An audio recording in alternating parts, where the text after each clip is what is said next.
Tasty, tasty.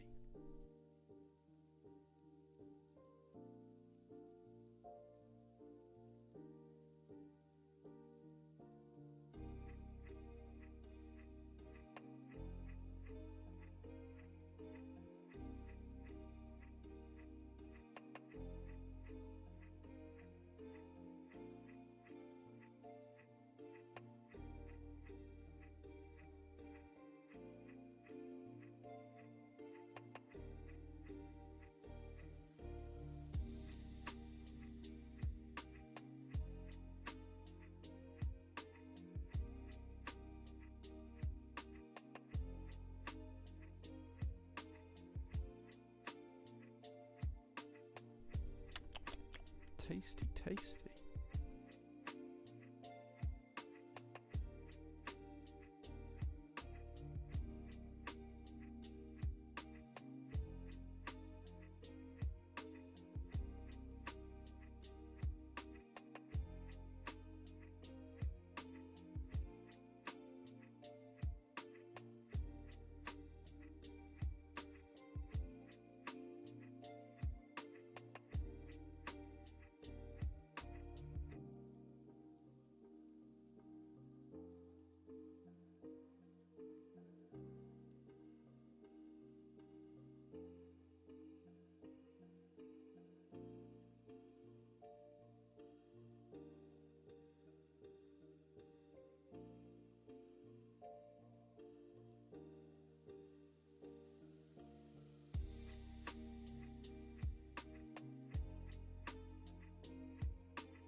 Incredible.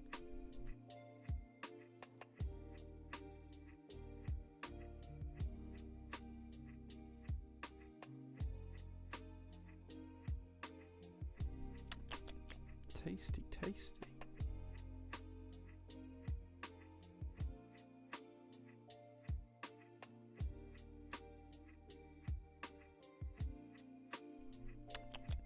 Tasty, tasty.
Tasty, tasty.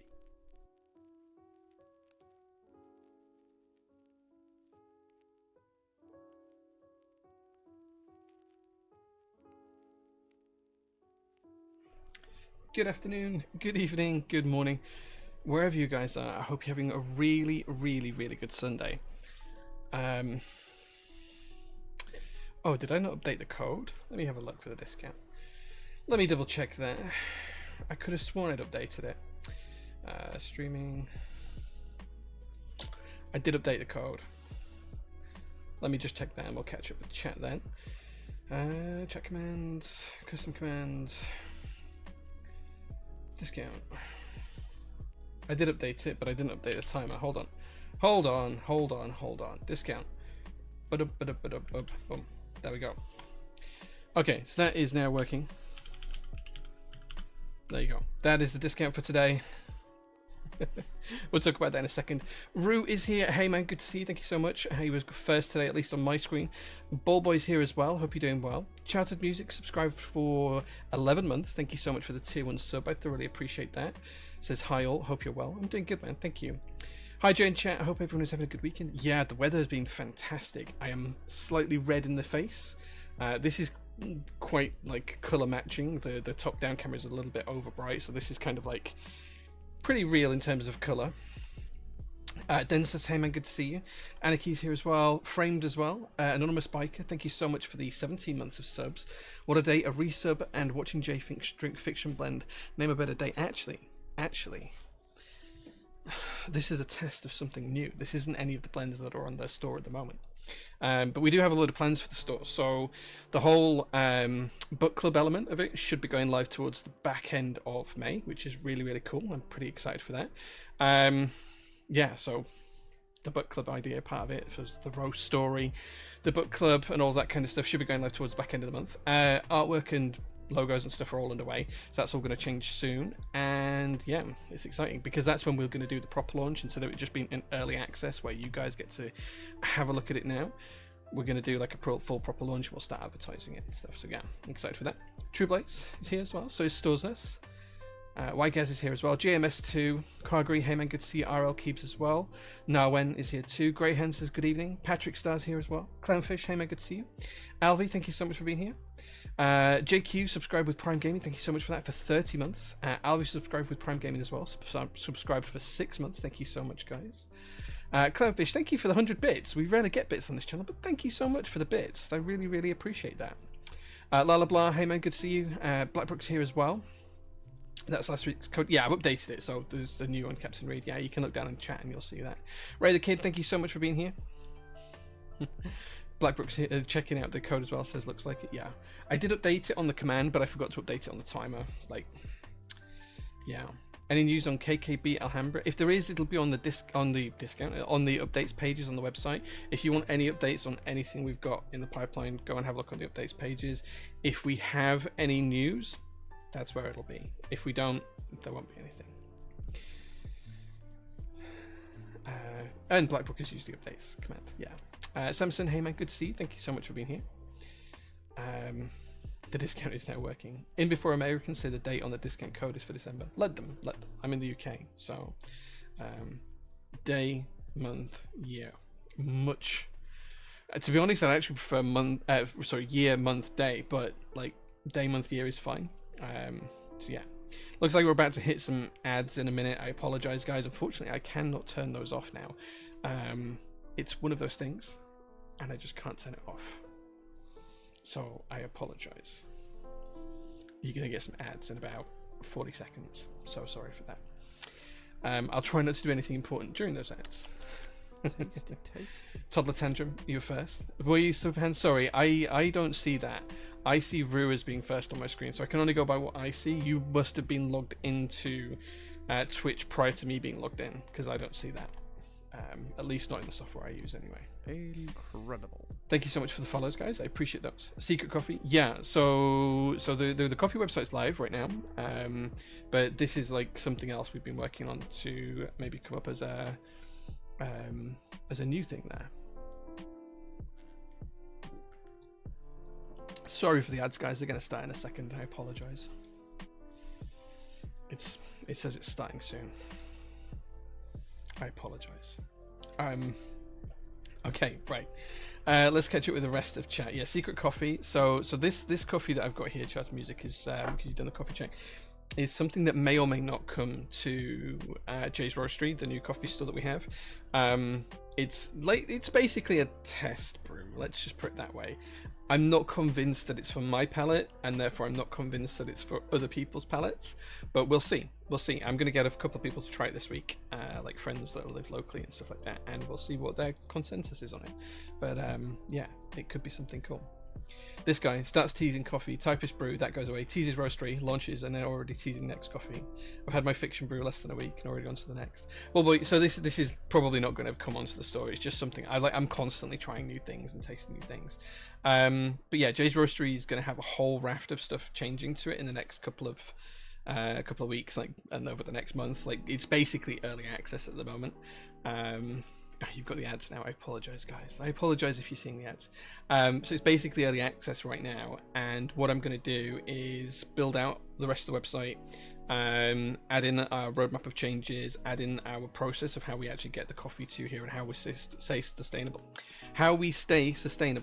Get that right. And then of course we're going to launch the book club, because the idea is that you enjoy a story or a book, and there's going to be one book each month for each type of coffee. So yeah, that's how we're going to do it. So for every different brew, we're going to have like a different book club each month, and people are going to be able to leave comments on there. There'll be a little bit of a blog post, which Sharon's going to write a little bit of, and I'm going to write a little bit of.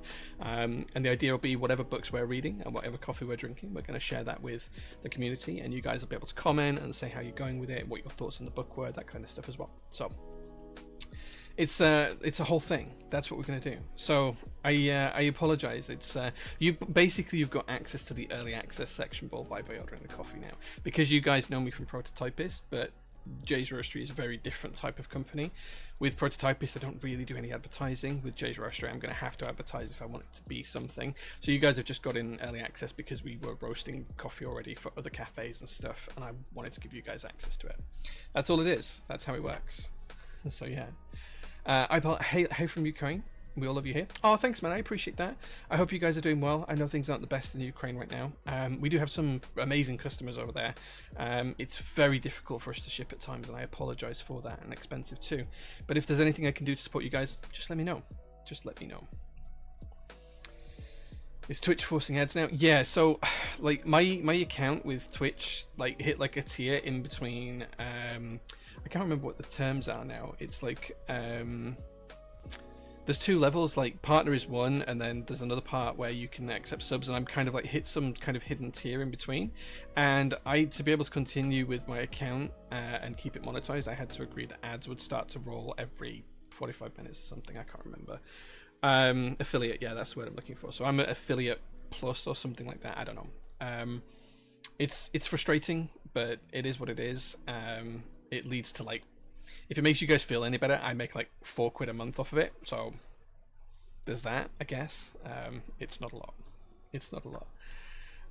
Evening all this weekend has been sacrificed to the DIY gods, but there's no way I was missing the stream. Thanks, man. I appreciate you being here. I was doing DIY too as well. I'll talk about that in a minute. Batowski, thank you so much for the 22 months of subs. That's cool. Got to try things to see what works. Absolutely, yeah. No ads here. I think if you're subscribed, you don't see the ads, but if you're not subscribed, you do see the ads. So remove the ads with this one simple trick. Just stop watching. Yeah, just click no.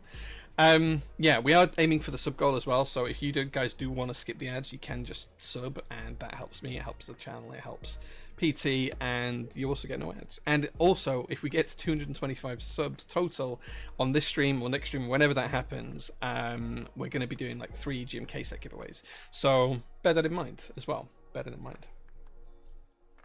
The book club is really cool. Yeah, well, so the whole idea behind Jay's Roastery is that it tells a story, and we're going to talk about stories and book clubs, and it's kind of like being a whole mash of stuff like that. And I just like it because I'm so busy, like it takes time for me to build this stuff. But the next couple of weeks for PT are looking quite quiet because our next shipment isn't due to arrive until the end of the month.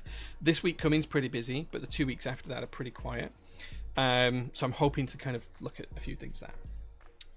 You mentioned the book club. Will this be a way for me to get back into reading? 100%, man. 100%. So the idea is that we will have a read of the month for each coffee, and then at the end of the month, we'll post our review of the book and the coffee together with some cool pictures maybe, and we'll invite you guys to comment, and you'll be able to put comments on there about how you found the book, how you found the coffee, whether the combination worked for you, that kind of stuff. So yeah, there's like, we're on build 10 of the website in the background. The build that people can buy off right now is build 4, so there's like 6 builds on top of this that I need to gradually release. We're just getting there slowly. Book club is really cool. Thanks, man. I appreciate that. I think now is a perfect time for me to get into coffee. Absolutely, yeah. Just had some huge thunder where I am. Don't scare easily, but that made me jump. I'm hoping we have a storm here. I love thunderstorms. We had a minor one a couple of weeks ago, but yeah. Really enjoying the Fiction Blend as my first proper homemade coffee. Dude, I'm so glad you guys like it. Like, I'm so proud of the Fiction Blend in particular. It's just such a good all-round coffee. Like, it's absolute. Like, I'm so proud of it. And I'm so proud that we can sell it as well. So yeah, but this is something a little bit different. But I can't tell you yet. Not yet. Not until I've decided what I'm going to do with it. But it's not really for my palate, but we'll see what other people think. So today, I was doing DIY as well. I stripped out my garage, one of my garages, 6 months ago, and I've been slowly renovating it. And I painted it all September, October time, something like that, just after I got back from Cape Verde, so late October. I painted it all out, looked great, put a new floor in, looked great. Still haven't got around to fitting the new lights, but I need to do that. And today what I was doing was putting sockets in, so electricity was already in the garage, but it just ran into a junction terminal box, consumer unit. And from there what I've done is I've put 2 metal plug sockets on the wall and copper piping between them, and the cables all run down. There's going to be another 2 plug sockets further on down the garage, but I need to, that has to come out and around a bit of wall and stuff. So that's going to be a job for Tuesday, because I have to take the day off on Tuesday because I have an appointment, and I also have people visiting the house to do some work on the house. So my plan for Tuesday is basically fit the lights in the garage, finish fitting the power supply, and do some tweaks to the floor because I'm not quite happy with how the floor's laid, and then give it all a good clean out. So yeah. Oh, and you need to fit a vent as well, because we're starting to get a little bit of damp in there. Like, the new garage door is like an automatic one, and it's sealing it so well that the moisture is retained inside the building. So I need like a bathroom vent style fan type thing that I'm going to fit as well. So yeah, that's what my day's been today, which is why I'm so red in the face, because I've been out in the sun all day. So yeah. Good effort with the garage. Thanks, man. It's just taken me so long to do it. I have so many different things. Thank you so much for the 30 months of subs, man. I really appreciate that. With the Prime Gaming sub, I really appreciate it. Storms are awesome. Also cool the temperature. Yeah, luckily we have AC at home. If we didn't, I would not cope. Is it for the Datsun? It's where the orange Datsun lives, yeah. So, the car's actually in there right now, and I've just been doing around it. But I have some kind of metal units that are going to go all down one wall. And I need to basically clear out space for those to go in. And although I painted the garage, because of the damp, it's got like a little bit of mold on one wall, and another wall's gone slightly yellow because of it. So what I actually need to do is I need to put in some like stain block, paint all the walls with stain block, and then repaint them. But they're white right now, but the ultimate plan is for the garage to be blacked out, so walls and ceiling and everything be black. So yeah. So what it'll be a case of fit the power supply, fit the lighting rig, then buy the black paint, take everything down, repaint it with a paint spray, which will take a couple of hours, and then put everything back up. So yeah, that's the plan. My office is starting to get toasty now. It's warmer. Yeah, luckily we have air conditioning at home. We don't have air conditioning here at work. Might be something I have to change at some point. But right now I have a fan on. I apologize if you can hear it. Just keeping my legs cool. Because I'm wearing shorts. So yeah. So that's the plan. Yeah, blacked out with like copper piping for all of the lights. It's gonna look good. Not that I do much in the garage, but yeah, that's the plan.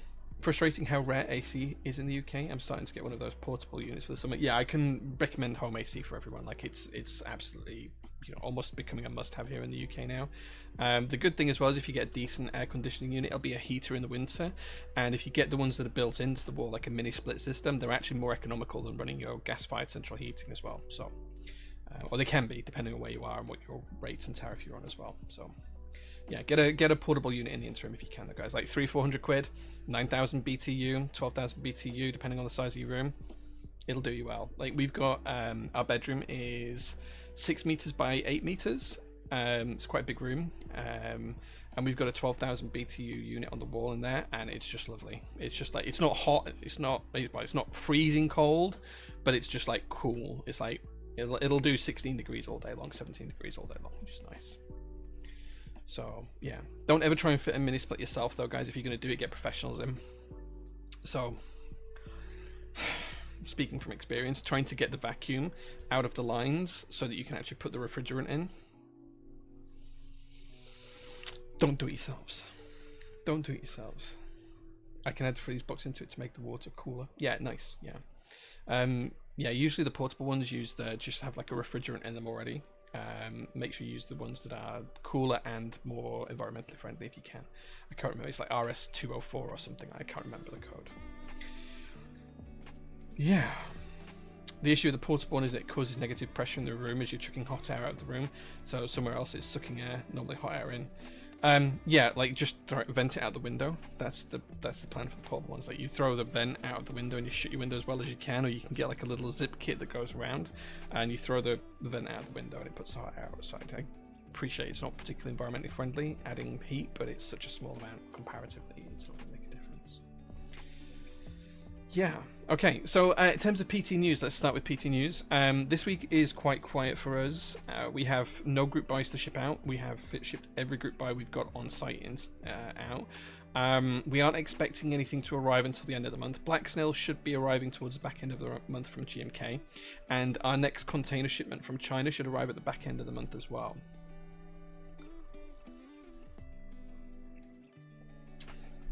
Drink coffee or only a Trezzo? I tend to drink espresso-based drinks, but I do like an Americano and stuff every now and again, like a filter coffee version. I do an AeroPress as well. Like, if I'm traveling, AeroPress. Yeah, I never used to like it, but sometimes I do that as well. So yeah, so Black Snail should be towards the back end of the month. I think we should receive that around the 28th, 29th of May from what I've seen from GMK, which means it probably will ship early to customers early in June. The next shipment arrives into port, I think, on the 26th of May, so we'll get it about a week to 10 days after that once it's gone through customs clearance. So I'm hoping that everything will be shipped out from that shipment before the meetup on the 22nd of June, because that's getting close now. So this week at PT, Mel will be keeping on top of in-stock orders. We're going to have a bit of a stock take, and you might see odds and sods of stuff items that we find that aren't in stock on the website but are here on the shelves added to the website. Mel's also probably going to add some stuff to the clearance section as she finds stuff that's old that we've got a ton of or we need to get rid of, and she's got a ton of boxes to sort through as well, so she's going to do that. I'm going to be concentrating on Jay's Roastery a little bit this week, and also some changes to the PT website. So I want to kind of restructure how our homepage looks and change how the title bars work, just to do some more stuff. I'm going to also be speaking to the devs about the chatbot, because I'm not particularly happy with it, so we need to change how that works in some ways, and also how some other elements of what the devs are doing for us in the background work as well. And I'll also be finishing up some automation tasks that we looked at the other day on Zapier and Padly. So just trying to automate as much stuff in the background that we've done historically, just to make things easy for things like VAT returns and tax returns and all of that kind of stuff, because I hate sitting down with the accountant and spending 9 hours going over something. It's a pain. I have to do that this week as well, which is a pain. Tuesday I have to take the day off. Mel's already off on Tuesday, so Sharon will be holding down the fort on Tuesday. As I say, I've got a personal appointment that I have to be at that I can't skip, and I've also got people coming to do some work at the house. So then while they're doing that, I'll be finishing off the garage. I'll still be on Discord, and I'll still be around on Instagram. I'll probably share some stuff anyway. Wednesday, Mel will be back in the workshop. Now, I'm not here on Wednesday because I need to take a road trip. For those of you who remember, there used to be a gentleman in the community called Hector, Hectoring. He was a great guy, pillar of the community, and about 3 years ago I gave him one of my old cars. He needed a car to travel around with and just live his life and stuff like that, and I had one doing nothing, so I gave it to him. And sadly, about a year later, he died in a car accident in that car. which is really sad. Rest in peace, Hector. There was an announcement said at the time, it's a couple of years ago now, but his family reached out to me just before Christmas, so his fiance and his mother-in-law, because they had a load of Hector's keyboard stuff. So on Wednesday, I'm going to take a trip down to where they are. I'm going to pick up all of their keyboard stuff on behalf of MKUK, not on behalf of PT, and we're going to, at some point in the near future, probably after the meetup, raffle that off for charity. So there's going to be a load of Hector's items. We're going to just try and raise some money, and you guys will be able to get some great deals, and we'll do some big raffle. Gouty, who is one of the admins at MKUK, graciously agreed to do this and handle kind of like the raffle side of this a couple of months ago, and here at PT we'll just handle the shipping out just to make it easier. So on Wednesday I'm going to be doing that. I've got a van that I've loaned because the PT truck isn't big enough for all the stuff, and it doesn't have a cover on the back at the minute. So I'm going to be going and doing that, and that should probably take all of Wednesday. Thursday we're closed as always, and then all of us will be back in the office on Friday, catching up on where we need to be. So this week is going to be busy, but not in the usual sense of packing and shipping stuff, unless you guys buy a ton of stuff, which please go do. Please buy as much as you can. So that's the plan. And then after that we'll have a couple of quiet weeks before the shipment arrives, which is where we'll just be completely tidying out the workshop and stuff like that as well.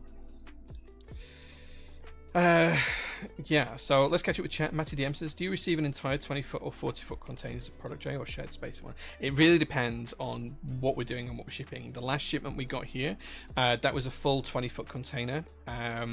Historically we have done 40-foot containers, but to fill up a 40-foot container we have to wait a little bit too long for things to arrive and consolidate at our warehouse in China. So then, like, by the time we get it, it's like really delayed. So I don't like to do that because I want people to get the stuff as soon as possible. So what we generally do is we wait until we've got enough to fill up a 20-foot container. We pack that container and we ship it over. That's usually every 3 to 5 weeks. That's the rough time frame for us to fill something like that up. 3 to 5 weeks. It's about 6 to 8 weeks if we want to do like a full 40-foot container. Looks like the storm is brushing Bradford. I'll listen out for it, but you guys will probably hear it before I do because I've got my headphones on. So that's kind of how we handle it. It's cheaper for us to consolidate like that than it is to ship everything individually. That being said, like Cat Milkshake, we've just air shipped over because it would be waiting for another month if we didn't like air ship it and stuff. So there are things like that, like the Geeherns, when they were done, we'd promised people they would have them by the end of March, so we had to air ship them because the manufacturer didn't get them ready to our forwarder in time for us to ship them. So yeah, it really depends. Really depends. JQ says, any update on JCS Arabic? If we have an update, like Sharon manages the vast majority of project logistics like that, so if we have an update, I may not be aware. It'll be on the updates pages. If we don't, it won't be on there. So yeah, just take a look at that. RIP hectoring. Yeah, it's sad. It is sad. I brought my Sakharov Hector. What a nice dude. We miss him. Yeah, he was a great guy. First person to help me out in the community. Yeah, RIP Hector. Such a lovely guy in the community. Well missed. Yeah, he was. He was a great guy. Hope you're well, Jay. I'm doing well, thank you, Unborn. I'm doing well. Is AeroPress a good place to start for coffee? Samson says. I've read about the V60 being a good place to start. Yeah, like an AeroPress or a V60 or something like that is a great place to start. If you look on Jay's Roaster, we do have like I think we call it French press or filter coffee on there, but we have like a recipe for those kinds of ways of brewing that you can take as a way to build from there as well. I also like a Chemex as well. Like if anyone's never tried a Chemex, it's well worth trying. So it's quite fun. Chrysler 20-foot keep stuff, dude. Like we get through we ship thousands of orders every month, like 5,000 or 6,000 every month, and that's pretty consistent every month as well. Like I think the most we ever did in 1 month was like 8,000 orders, which was October time last year. I think it was September time last year was about 8,000 orders in 1 month, and we generally average about 5. So yeah. Quality of grinder plays a huge part. You can make amazing coffee with any of those options. Get a great burr and hand grinder in your set. Yeah, that's a great way to start. And then as you get more and more into it and you want an espresso machine and an espresso grinder, you can start looking at the options like that, like a niche zero, that kind of stuff. It gets expensive quick though. French press can always be amazing, yeah. Synetic Weave, thank you so much for the tier 1 sub. I thoroughly appreciate that. That's 215 subs of our 225 subtotal. If we get to that 225 subtotal, we'll be giving away 3 GMK sets today. So just so you're aware. Red the Ocean, hey man, good to see you. Thank you for being here. Yeah. Cool. Okay, so I think that's where we're pretty much up to. Caffeinate, yeah.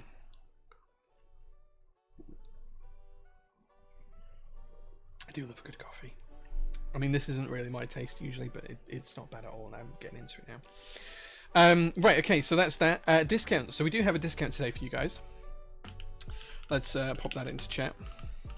I spelled that wrong. I did not put the O in discount, so it was this something else. But there you go. There is 30% off any in-stock key set today. So let me show you what we've got. Let's give you some ideas. So here on the website, if you want to go to in-stock key sets, you can drop down the menu at the top and just click in-stock keycaps, and that will take you to all of our in-stock key sets. Some have sold out. Fortunately, in-stock products can sell out. I apologize for that. But this is where you can get 30% off anything in stock from a keycaps set. This is valid until the end of the stream. You need to use code STREAMDISCOUNT 12_05_24, the 12th of May 2024. So yeah, you can get a discount on pretty much any key set we've got in stock. You can get 30% off anything at all. So you might want to get the Voodoo keycaps. These are pretty cool. Great green set. Some pretty funky novelties. And it doesn't have UK ISO, but it does have ISO keys in there, so you can make it ISO compatible.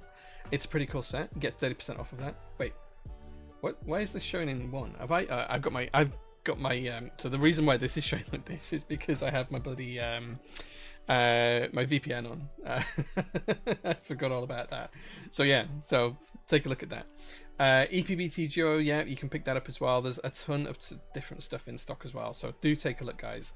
You get 30% off any in-stock key set, whether that's GMK or anything otherwise. There is a lot of stuff in stock here. Like, we have one of the widest selections in the world of in-stock key sets right now.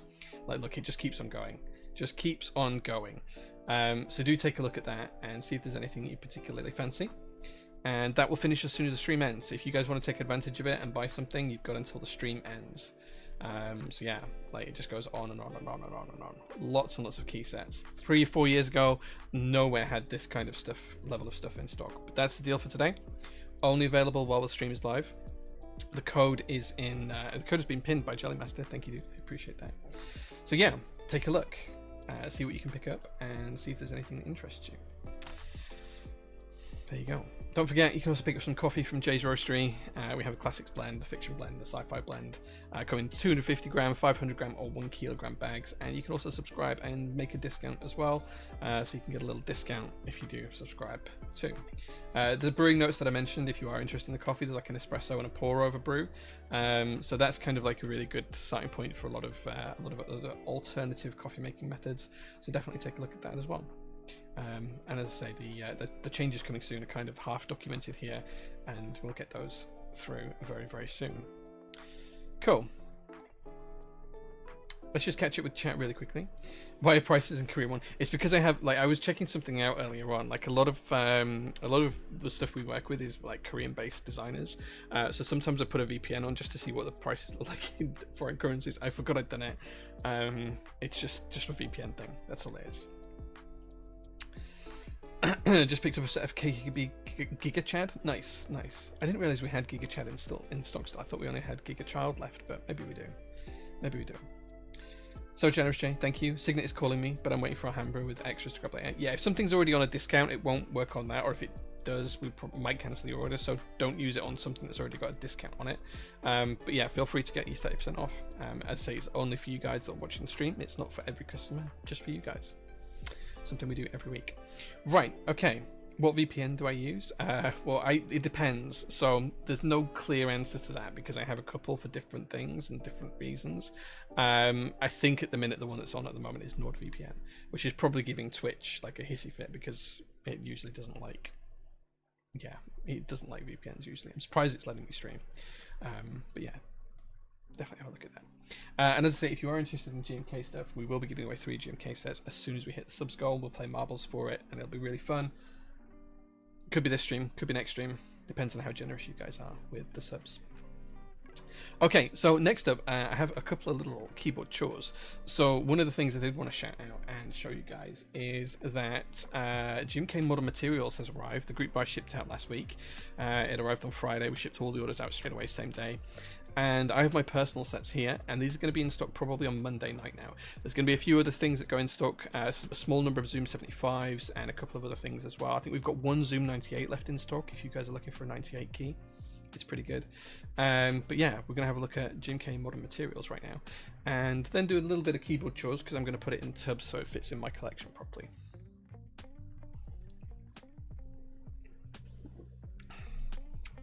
Funky, hey man, thanks very much for being here.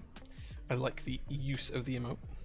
Let's flick over to the camera and let's show you guys Modern Materials. Now, this came out so well. This is the add-on kit with the Mod Musings logo and the orange, the brown, and the green keycaps. These came out so nice. The mug's not that big. It just, like, if you look, it's not actually that big. It's like mouse size, like compared to keycaps. It's not actually that big. It just looks big when it's like right up here in front of the camera, and because like this, the face cam is like a parallax thing. Like it just looks big. Like it's not actually that big. So yeah, so this is looking good. Oh yeah, you can see here. I spilled some coffee the other day. I need to wash this mat. This came out really cool. The orange is to die for. Let's put the face cam back on because this is probably better color representation of the colors. Look how cool these colors came out. Yeah, it's a little bit sad that there's no ISO, but you know, designer things, I can't unfortunately prescribe what designers should put in. That's the accent kit. Let's show you guys the base kits.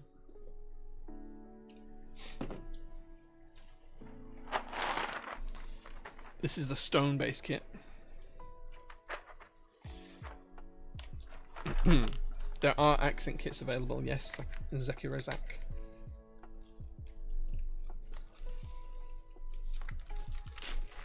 So yeah, which base would you personally use on polycarbonate from this set?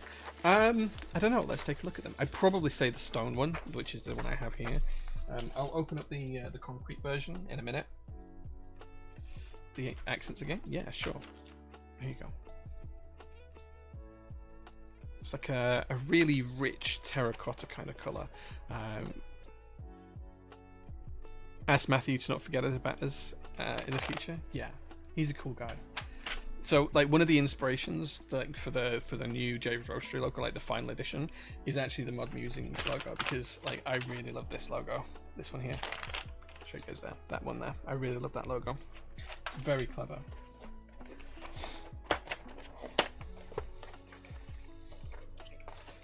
Kaz, hey man, good to see you. Thank you very much for being here.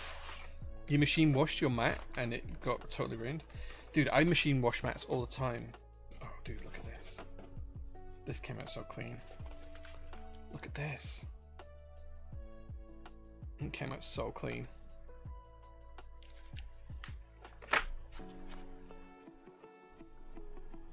That's such a cool color.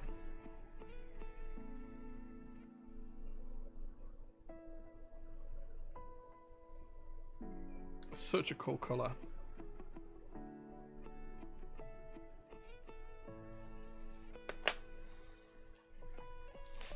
Yeah, really happy with that. Such a cool colorway. Subtle legends, low contrast. Yeah, like it's not actually that low contrast, like really, but it is kind of as well. So like it's really gentle on the eyes. It's really nice to look at. 30 degrees, no spin, and my mats are okay. Yeah, so I wash mine at 30 degrees with very small amount of detergent. Don't spin them, and then dry them on a flat surface, usually on the table outside if the weather's nice. That set came out so good. Let's do the keyboard chores as we're doing this as well, because I do need to put these in tubs. I missed the bin somehow then. Horde mats so you can roll up the grubby ones and swap them out. Absolutely, just buy new ones, right? Desaturated GMK system, kind of, yeah, not too dissimilar to that, yeah. Those 1.5U commands are lovely, yeah.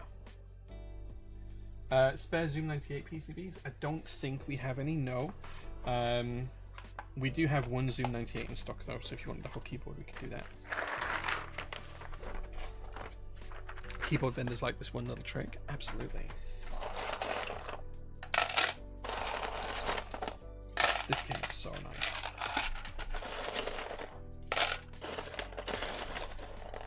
Warm water, rinse cold with some OxiClean, hang dry. Nice, yeah. I will be opening the concrete set in a minute, yeah. So we're just going to do the keyboard chores as we do this. I wish this set had UK ISO because I really coveted it.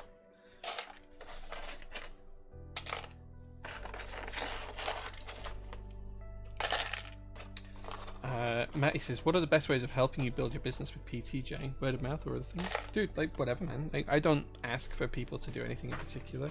If you really did want to support us, then there's multiple ways you can do that. You can support us here on stream by dropping a sub. That supports us as well. You know, of course, buying things from the site always helps. If you want us to run a certain product, I prefer it when designers come to us and it's built kind of like organically, rather than me go out and chase every designer and say I want to run your sets or products or whatever else. So if there's something you'd like to see us run, you can always share that with the designers you'd like to do.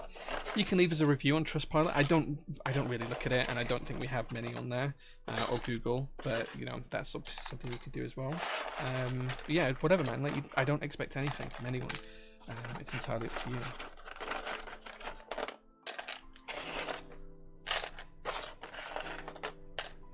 I think the biggest thing that people could do is probably just share stuff on Instagram or whatever social media platform you're on. So, like, if you buy something from us, share a picture. We'll reshare your picture as well.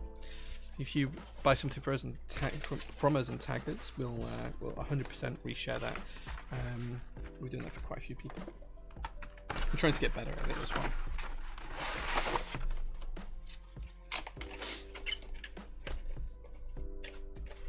That's the first set. So let's label this up. So this is the stone base kit. So let's label the box up here, so I don't forget.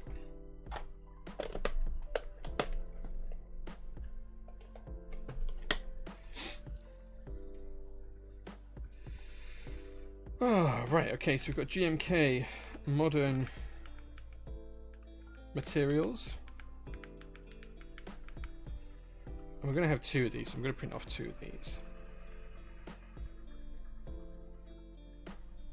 Signet's already on a discount anyway, Kaz, so it wouldn't qualify for a second discount on top of the already existing discount. But yeah, we'll be opening the concrete set in a second.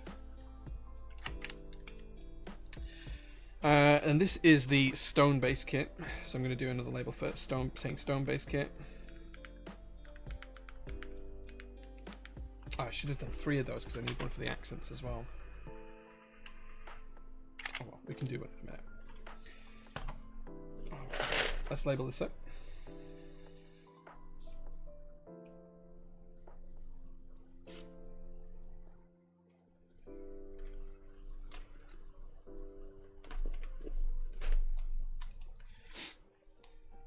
I was asking about the story of how some of the extra Nord UK kits got made in Discord. GMS, yeah. So what happened was, you might remember a few months ago that PT made a promise that if we run a KKB set, we'll guarantee that there's free UK ISO keys. And that was a long time coming. Like, there was a lot of planning work to go into that, and a lot of back and forth between us and KKB, and 1,001 other things. And at the same sort of time, I reached out to GMK, and I asked GMK if we could do something similar with them. So it was like, you know, can we run a guaranteed UK ISO kit with these or whatever else? And they kind of said no, but they said no in a way that was like, we have something planned for this. We have something we want to do. We have something coming. And that kind of got announced to us and some other vendors like a couple of months back, and that kind of kicked like a ball rolling. And basically, it's what you can see in GMK Rubber Hose. It's kind of like a standardized Norda UK kit that we can then just pick and take off the shelf and just change the colors on, and GMK will guarantee it can be made at a really low MOQ, just 50 units instead of 100, which most Norda UK kits are, and at a really low price. Now, this is basically GMK doing it at cost, which means they're still 40-ish quid, something like that. but they're significantly cheaper than what historic international kits have been. But they are prescribed in what we can include in them and what we can't. Rubber Hose is kind of like an exception because I asked Mario at GMK if we could have the blue keys done, and I was going to pay for them. And he's like, it's just cheaper and easier if we roll it into one. We'll do that for you because it's sold so many sets. So yeah, so that's kind of what happened, and that pushed a few designers and Oblotsky in particular to try and get us some Nordic UK kits for historic sets. So I worked with Oblotsky to try and get some of those here for the UK. So we did Metropolis and Mictlan and a few others as well. So yeah, that was the plan for that, and my hope is that we can have that going forward. So for GMK Rainy Day R2, we're looking at it as well as an opportunity. We just need enough people to buy the set and to make them worthwhile. So yeah, we'll see how we'll see how it goes. Does the lower MOQ mean that if you have to buy out the rest of them, you're more likely to bundle the leftovers with base kits come extras time to make sure that you clear the stock? Yeah, it does mean that, because like historically Nordic UK sets don't sell well, and they sell even worse in stock than they do in group buy. So when we've stocked them, we've bought enough extras to get us to MOQ. Now, in some circumstances, we're pretty close to MOQ, so we've bought very few extras, and that means that they sell out quite quickly, which is, from a vendor perspective, that's probably the best case scenario, because we don't want dead stock sat around for a long time. In other cases, such as for GMK Alpine, we ended up having to buy so many extras to get it over to MOQ that we didn't have enough base kits to bundle it with. Like, we had so many sets that even if we'd bundled it with base kits, we'd have still have had a load of Nordic UK kits left over. And we did that because it was right for the community to buy it out. Sadly, we can't do that for every set though. So it's just kind of like it's a difficult thing that we just have to make a decision on at the time based on the popularity of the set.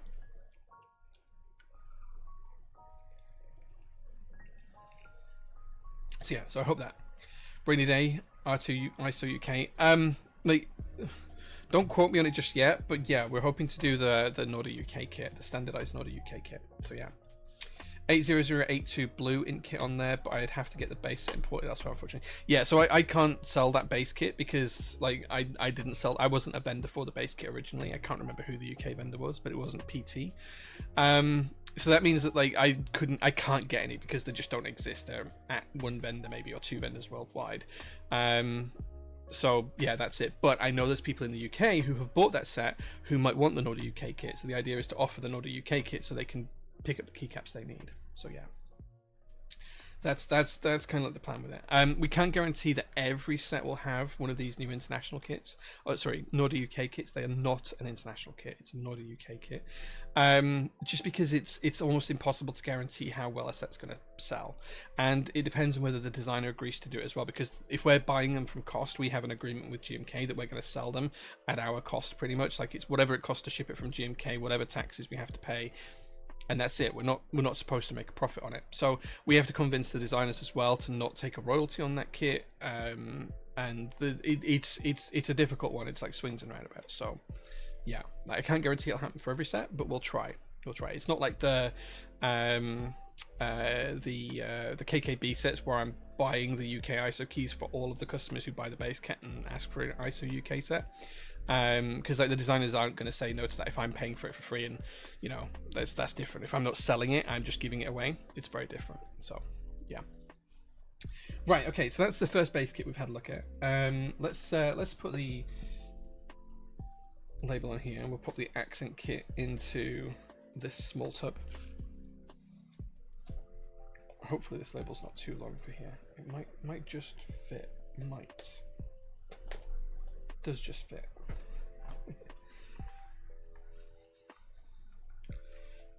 We've got one that says I need to do one that says concrete base kit, so I'll do that. Concrete base kit. Here we go. You don't think there was a vendor for it? I can't remember if there was or not. And then we need to put accent kit. I'm just literally putting the labels together for this. And then we need one more GMK Modern Materials one, so let's do that.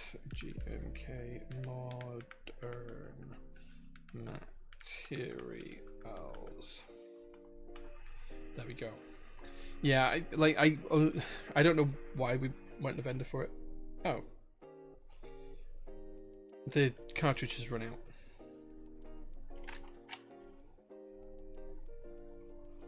think. I don't know how to open this bit.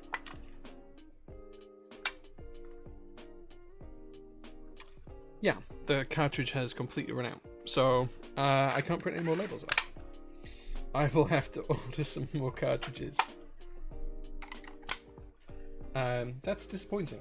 Oh well, it is what it is. I'll order some more cartridges. We've got the we literally ran out after doing the accent kit one. Getting tax back is a pain in the ass. Time limit doesn't help me. Kept forgetting about it.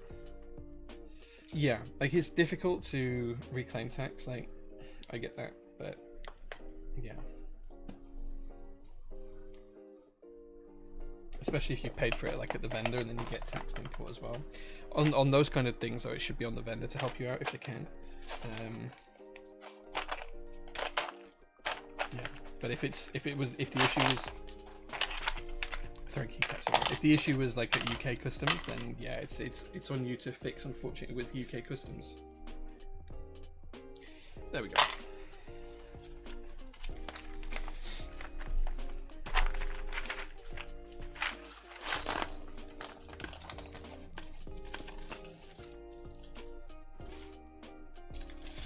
I keep trying to throw stuff in the bin that's underneath the desk, but because the fan's blowing on my legs, it's blowing everything out of the bin. I'm gonna have to do a bit of tidying up later. Okay, cool. So that's the accent kit done. Let's have a look at the final base kit.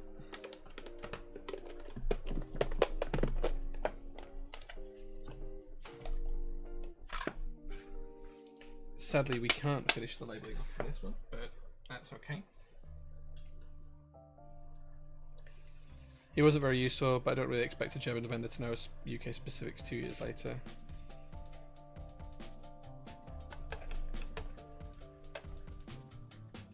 This is a concrete base kit. I'm going to leave space at the top to put the actual GMK Modern Materials one in. But let's take a look at the concrete base kit. Yeah, concrete base kit.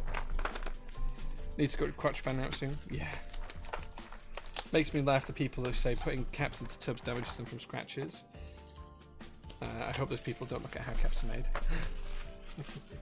So, like when GMK manufactures the keycaps, for those that you don't know, they put 1,000 of each cap, like 1,000 letter A's in one bag, just in one bag.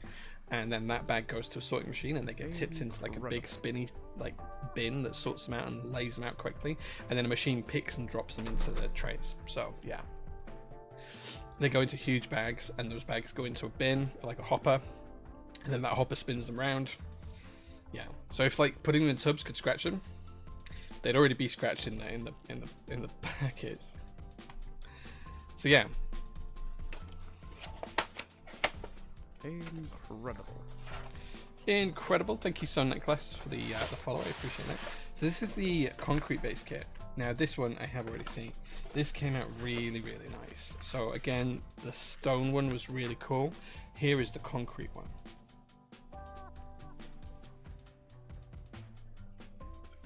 I'll show you this in the face cam because it's probably a little bit more color accurate.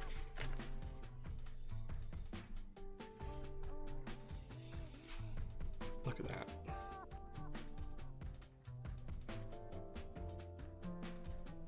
Such a good color. Yeah. Now, extras for this will go live on Monday, probably at 6 PM. I haven't fully set that up yet, but yeah, Monday. Concrete would look good on an SPCJ, dude, it would. It would. There's a small blue hue. Like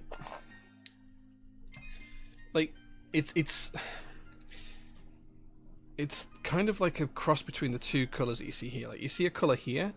Come on, camera, focus, please. Camera. You see a color here, and it is picking up the green from the back. I apologize for that. It's kind of difficult to not make it pick that up. And then you can see here, it's kind of like slightly less blue than this, and slightly more. I mean, it looks like concrete. Like I can't see how much this looks like concrete. Just to like kind of show you, this is like a GMK beige N9 next to it, so it kind of gives you a kind of like classic beige comparison. I'll show you in the other camera as well. just so you can make like an accurate feel for it. But it's like it's so close to the renders, it's not even funny. There you go. There you go. It's just so nice. Really good colour. Yeah, it's a great colour. I need to find a nice text accent for this ISO estate. Yeah, you could buy the TIC enter, the international kit ones. We have those in stock right now.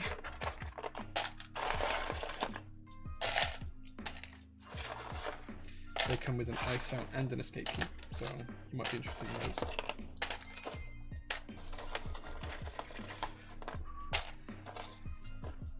Cool.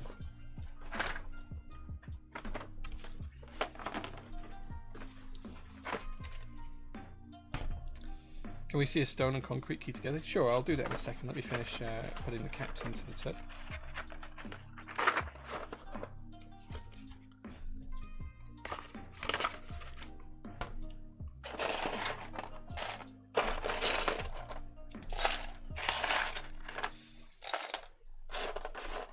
Azula, first time here. Thanks, man. Appreciate you being here.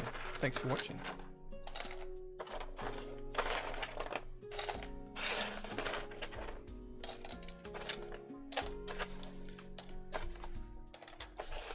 Orkey's moon landing. Copper Eagle first, man. Get a Copper Eagle first. I think it depends on how sales of Copper Eagle do, because it's all going to depend on that.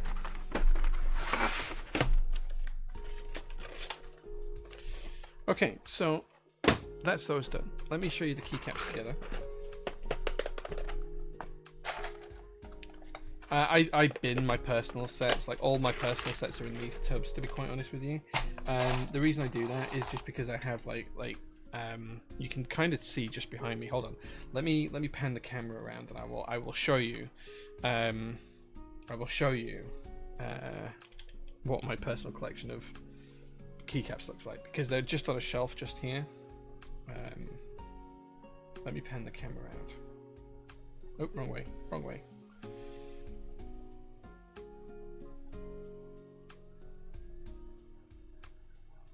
So all of those, it's like 4 sets deep, and I don't know, there's 300 GMK sets there, something like that.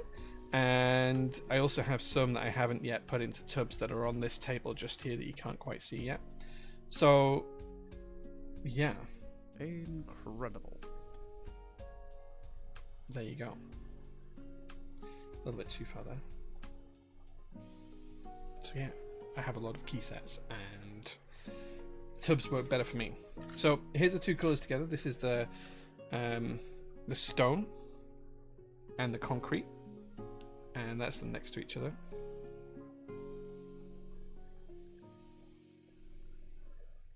They're not banana, I'm just holding them in a weird fashion, that's all.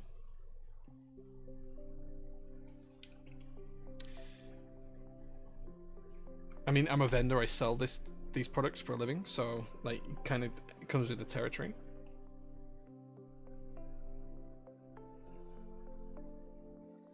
They're not quite as dark as the face cam tends to suggest, but the overhead cam is a little bit lighter than they are in real life. So there you go, that's the two next to each other. They're just very, very complementary as well. It wouldn't surprise me if some people use the alphas from one set and the mods from another and just mix and match. Like I that would be just a lovely looking thing as well.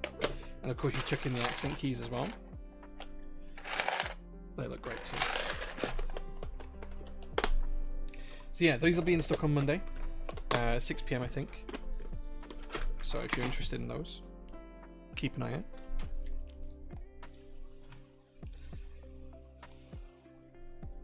So yeah.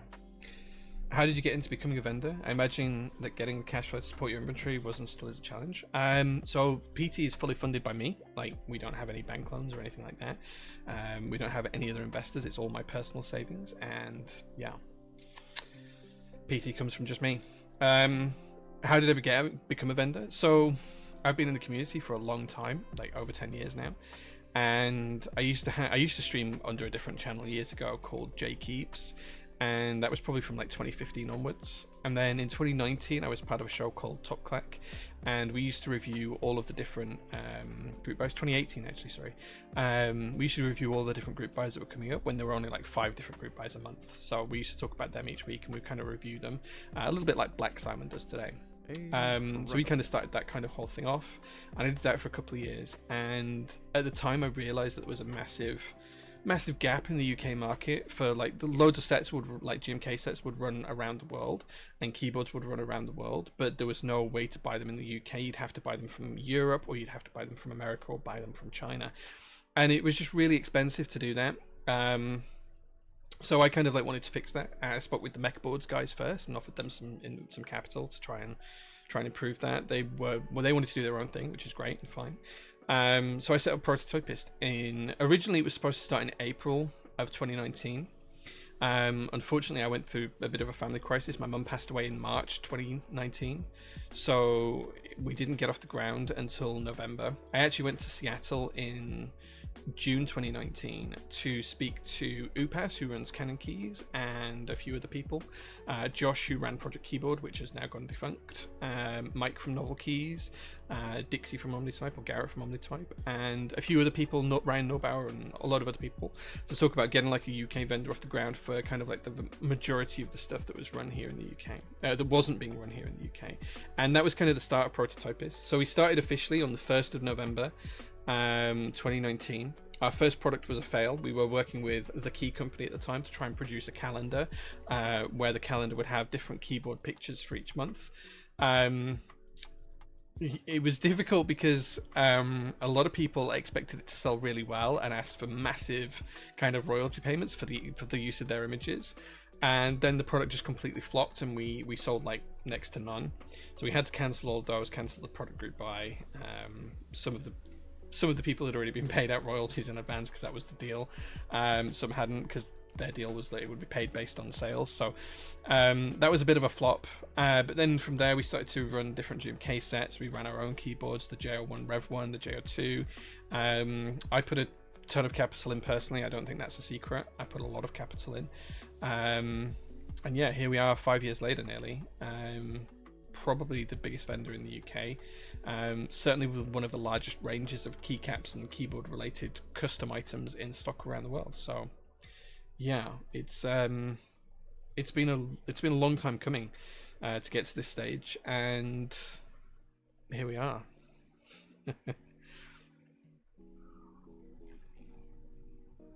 It's really difficult. It's really difficult to say.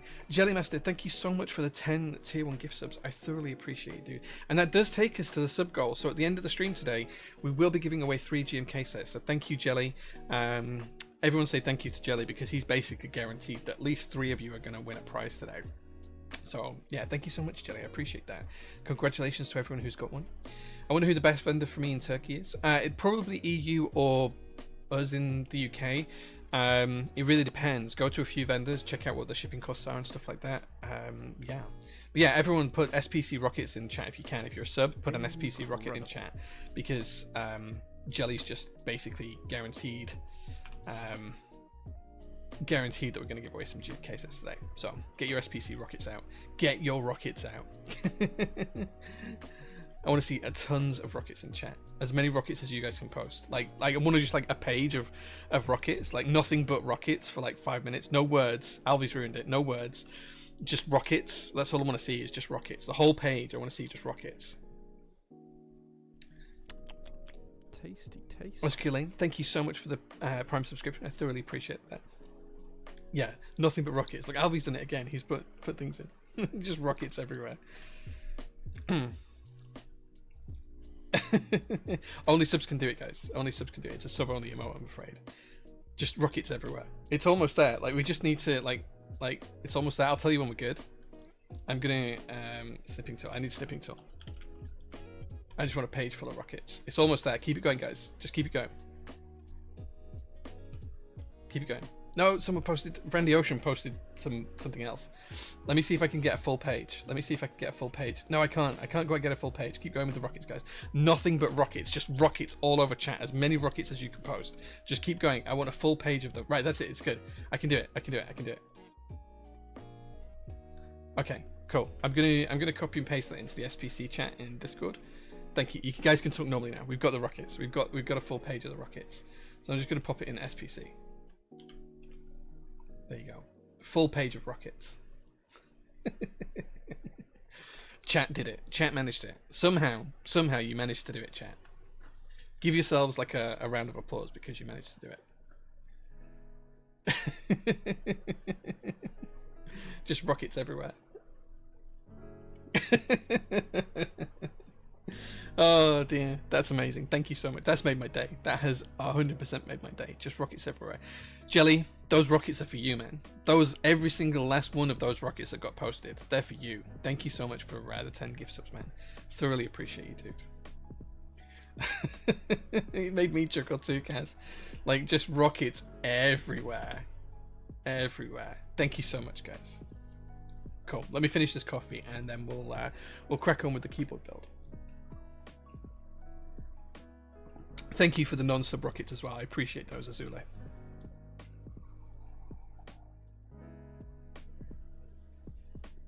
Thank you. Oh dear, that's made my day. Thank you so much, guys. Thank you for that. Oh dear, I'm being tagged on something now. Let me just check. Oh, I'm not being tagged on anything that I need to be worrying about. It's fine. It's fine. Right, okay, let's catch it with chat a minute, and then we'll crack on with the Sagittarius build, because once we've done that, we're going to do some Fusion 360 stuff. Because I need to design something for the pogs that we've been opening. We'll talk about them in a bit as well. And then we'll do marbles at the end. So we'll do 3 races of marbles. The winner of each race will get a GMK set. My wife was a bit confused by all the rockets. Nice, I'm glad. Is the hype around rubber hose because of the opportunity to buy the boards? I feel like I'm missing something because the accents are cool, but otherwise I'm just seeing a standard beige set. So it's a custom beige, not a standard beige. But yeah, I think a lot of the hype is the fact that it gives you access to buy a TGR and a Kohaku. So yeah, I think it's a bit of both. Like, the set would have sold well anyway, but that's helped it sell a little bit more. So yeah, I think you're not too far away from the truth, Kevin Babes. It's something that KLC wanted to try, see if it generated more revenue. Of course, we're all businesses. We're trying to make opportunities for the community and for ourselves. So yeah, something that we wanted to look at. It's a wonderful emote. Yeah, it is. It is time. Is it the time to hear the backstory of the SPC and why it was given that name? So yeah, so I'm not going to tell you what SPC stands for. That's reserved for only the people in the SPC. But effectively, the SPC guys picked a couple of things that they liked in the community, which gives the S and the P, and the C just stands for club or cult or whatever you want, whatever kind of name for a group of people you want to apply to it. Cartel, it's been in the past as well. And they designed their own logo. Like, this was nothing to do with me and nothing to do with Prototypist. Like, I wanted a Twitch subs channel, we had that. They named themselves, it was just called the Twitch subscribers channel at one point. They named themselves, they became a community, they designed their own icon, logo, whatever you want to call it. They made their own jumpers, they made their own mugs, everything else, and I've just kind of encouraged it as much as possible because that's the right thing to do. So yeah. What webcam am I using? I'm using an Insta360 Smart AI webcam for the face cam, and then for the overhead, it's a Sony Alpha A6400. So yeah. Well, yeah, that's a webcam. Surprised Twitch proved it. It's a rocket, right? It's just a spaceship. Glad the Pog opening is a tradition. Yeah, so for those that you don't know, we opened some milk caps on the stream the other day. These are called Pogs. I'll talk about them more later on. But I've got a lot of packets of these that have been unopened since 2005 when they were released as a product. So we're trying to get the whole collection, see if we can get all of 60 of the milk caps from the box of them. And later on today, what I need to do is I need to create like a display so I can put them in. So we're going to make, we're going to go into Fusion, we're going to create a sketch, and we're going to draft out what I want that to look like. Then that's going to be laser cut on my laser cutter here at the workshop out of cork, and then that's going to be backed onto some card, and then we're going to frame it. So we're going to look at that later on towards the end of the stream. Poggers Club. Super Poggers Club. Close, maybe not. I had the original DSC rubber hose, but have purchased the GMK one. Cannot wait. Yeah, it's a great set. It is a great set. I thought it was an Austin Powers reference. No, looks like a spaceship to me. It is a spaceship. It's 100% a spaceship. 90s pogs. I do have a lot of 90s pogs, but it's a brand new box of all like 60 packs of unopened 2005 generation pogs, series 1 from when it was the Global Pog Association or something. I can't remember. We'll look at that in a bit anyway. Look at that in a bit. Right, let's crack on with the keyboard build because we need to build it. So yeah. Right, okay. So, the other day we started to build the Sagittarius and we got all of the switches, stabilizers, plate and PCB installed and everything was looking good. The next job is for us to solder this, then test that everything works, and then put it in the case. So the first thing I'm going to do here, guys, is I'm just going to literally scan over every single switch, just make sure we've not got any bent pins, that 2 pins are poking through for every switch, and that they're all fully pushed into the PCB and the plate. Because we might have some that aren't. I can hear the rain absolutely pounding down outside over my noise-cancelling headphones. So yes, I'm just pushing each switch in just to double check that they're fully inserted, checking the pins on every switch as well. I can see one that we've got a bent pin on, so let's fix that first. Let me grab my tools.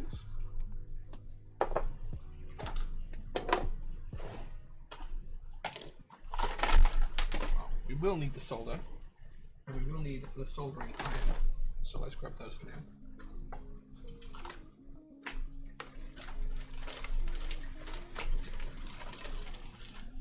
Here's my switch puller. So I did notice that this was slightly bent on the pin. Come on, switch.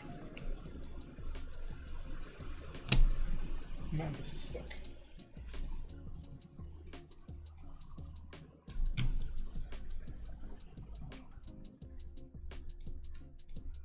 That rain is really coming down now. If anyone's got the weather up for Bradford, just like let me know if it's like torrential enough for me to need to go home early. Okay, there we go. The switch is out. The switch is removed. Let's straighten up this pin and put it back in. Japani Trek, thank you so much for the 16 months of subs. I thoroughly appreciate you, my dude.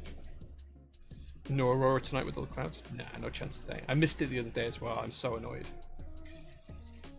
I remember seeing this board on the site, such an interesting way of doing an Urkel board. Wonder how comfy it'll be to tap on. I struggle to use these boards. I genuinely do.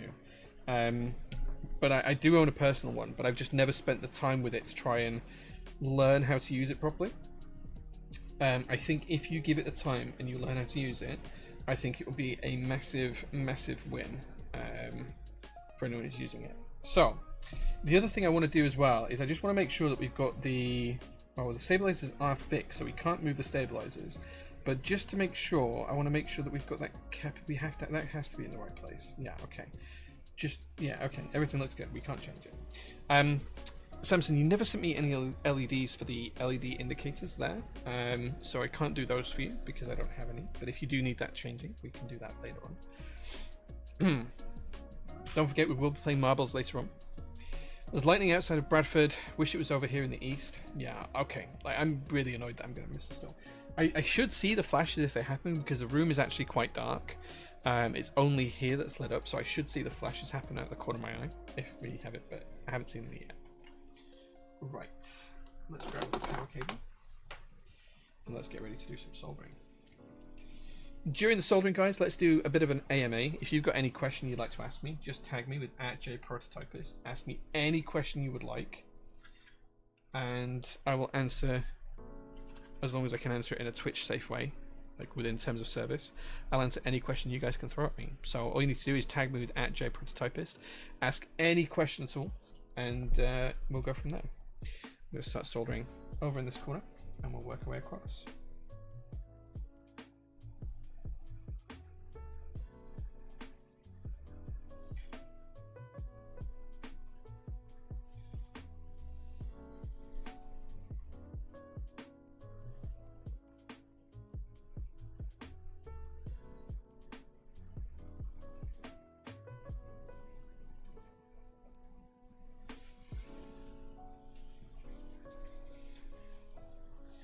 Range should be over by 10. Nice. Okay. I'm smashing myself to learn Split Ergo Voyager at the minute. It's a huge learning curve, but when it is flowing, it feels so good. Yeah, like, I can type on split boards relatively well once I get going. It takes me a couple of hours to switch over, but I've never spent the time on like proper ergo boards. Like I can type on an Alice fairly well, but this is just kind of like something very unique and very different. But I learned on an Alice at some point, so I'm sure I could learn on this as well if I had to. I don't tend to use it because I tend to need to be quick with what I'm typing a lot of the time. So yeah, perhaps we'll see. Maybe at some point I'll dig out my Sagittarius and we'll give it a go at bash at that. I wouldn't worry about the fact that they're not there. No worries. Zenith says, new here, don't know how the channel runs, but I have a question you may be able to help with. What is the absolute cheapest QMK split keyboard PCB I could buy today? Thanks a ton if you can answer. So, split keyboards are not my thing, I'll be honest. In the UK, Mechboards is kind of like the biggest example of retail for them. I don't know if Tom's in chat, but Tom's kind of like the local legend of split keyboards. If you go to the Prototypist Discord server and ask for suggestions there, if Tom sees it, he will 100% reply because he knows more about splits than I know about keyboards in general. So yeah, have a look on mechboards.co.uk. They're probably the biggest UK retailer of split keyboards, and I think they have some pretty cheap kits as well. So that would be my advice. We tend to go for traditional rectangles rather than splits. What is the weirdest weather event you've ever been in? I've been in a few. I've been in marble-sized hailstones, which was painful to say the least. I've been on a flight that's flown through a thunderstorm and had the masks drop down. That was coming back from Greece in, I think, 2006, something like that. That's quite terrifying. I've been out walking about in the hills and had days where it's gone from everything from bright sunshine and needing to take down to t-shirts and shorts through to coming, back down the mountain and being in hailstones and stuff like that. So I've experienced my fair share of weather. I do remember once actually I went to work in Leeds city centre because I worked there at the time, and I lived in Leeds at the time, but I lived maybe 10 miles away from Leeds city centre, but still within a Leeds postcode. And it was like this late December, early January, something like that, and it started to snow, and it snowed so heavily that by 2 o'clock all of the buses were cancelled, all of the roads were closed. I'm gonna guess this would have been around 2010-ish, maybe 2011. And I had to walk home from Leeds, which wasn't too great of a thing, it wasn't that far, but in the snow it took like hours. I actually did a pit stop at my girlfriend at the time. I had to go past her grandparents' house, so I did a pit stop at their house and got like tea and biscuits for like a good hour before I carried on the journey, which was very kind of them. I kind of like rang them. I'm like, guys, like I'm like 10 minutes walk away. Do you mind if I pop by? Like, I'm not with your granddaughter, but can I come in? And they were very kind and very gracious. Trojam says, with the meet coming up, what's your favourite tipple? I'm a whiskey fan at heart, Trojam. There'll be some whiskey drinking going on at the bar, no doubt. It's quite traditional for Pokemon Kid and I to bring a hip flask of our current favourite whiskey as well. So if I have something that I've got on at the minute, I might bring a wee dram of that in a hip flask as well. We'll see. But my plan is to pretty much prop up the bar for most of the day. That's kind of like my plan right now.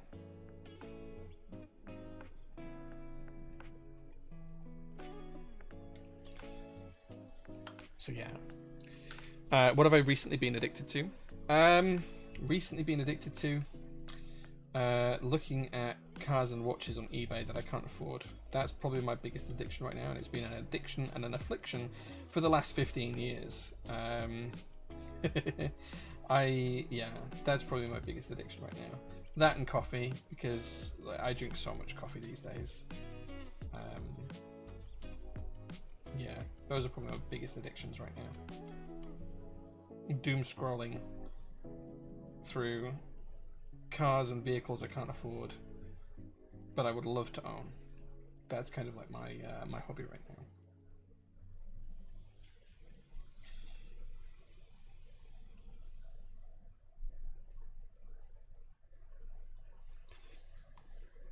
Okay.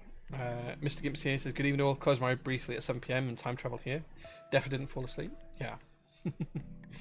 Bobo says, what's the biggest innovation in the mechanical keyboard hobby in your opinion? Anything akin to the touchscreen coming to mobile phones?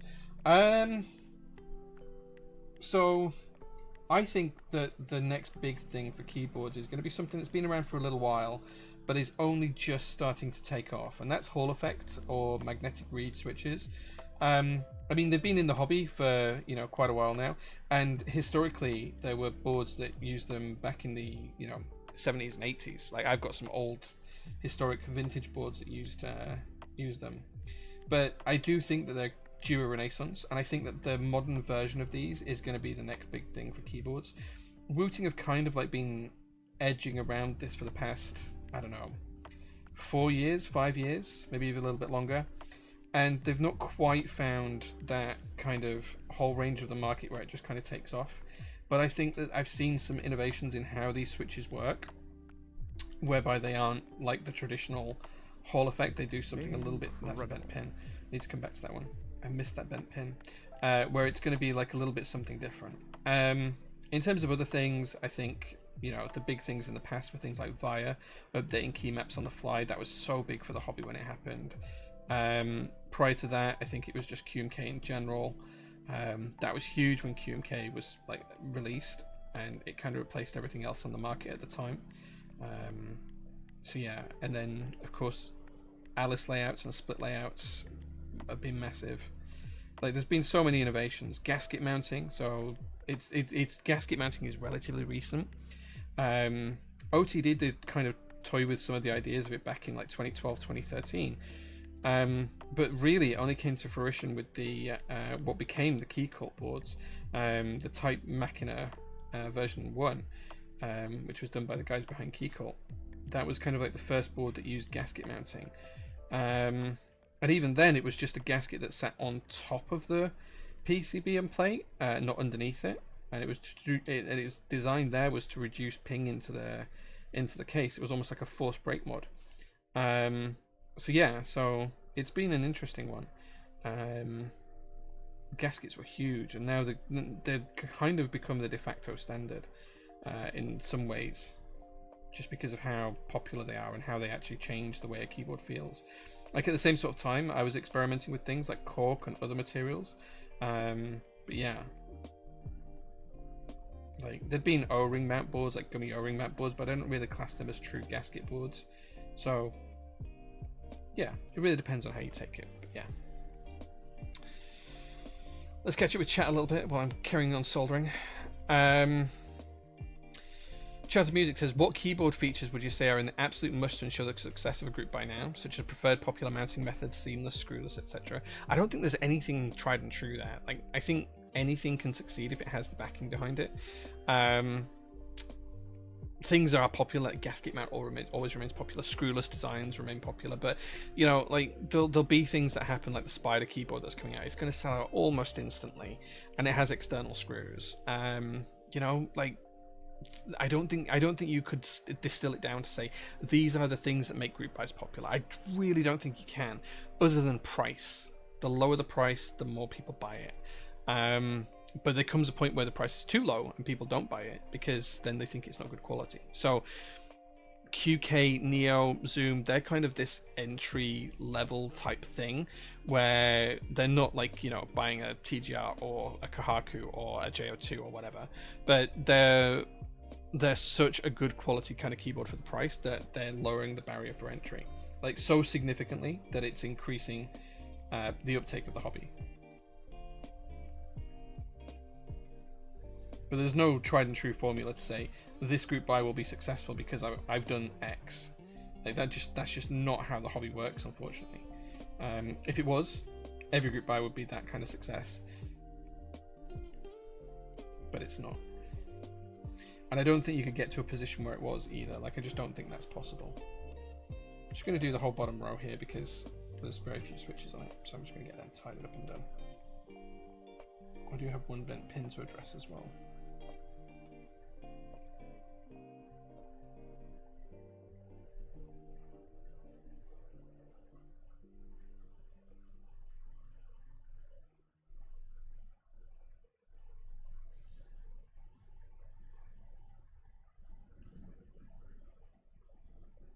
Okay, that's that bit done.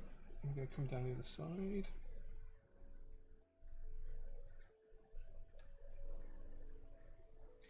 I'll try and catch up with your questions as well.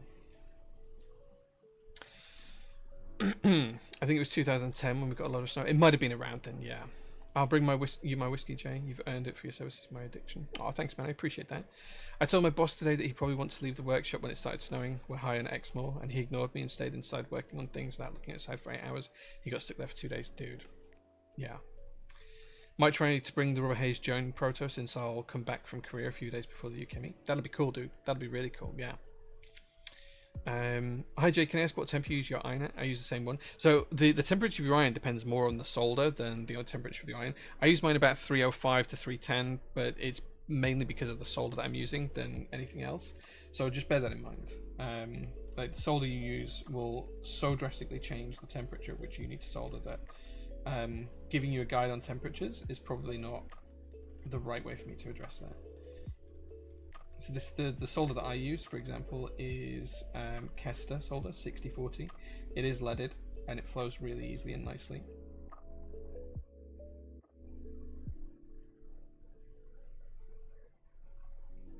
So I'm just going to have a look at this one with a bent pin as well, because I think what we're going to do is we're going to remove the switch.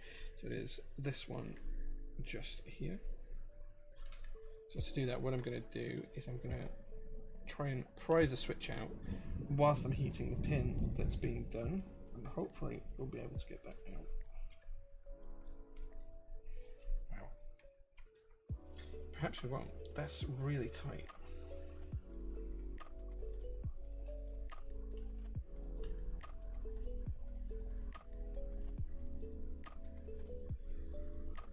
Okay, let's have a look at the bent pin itself.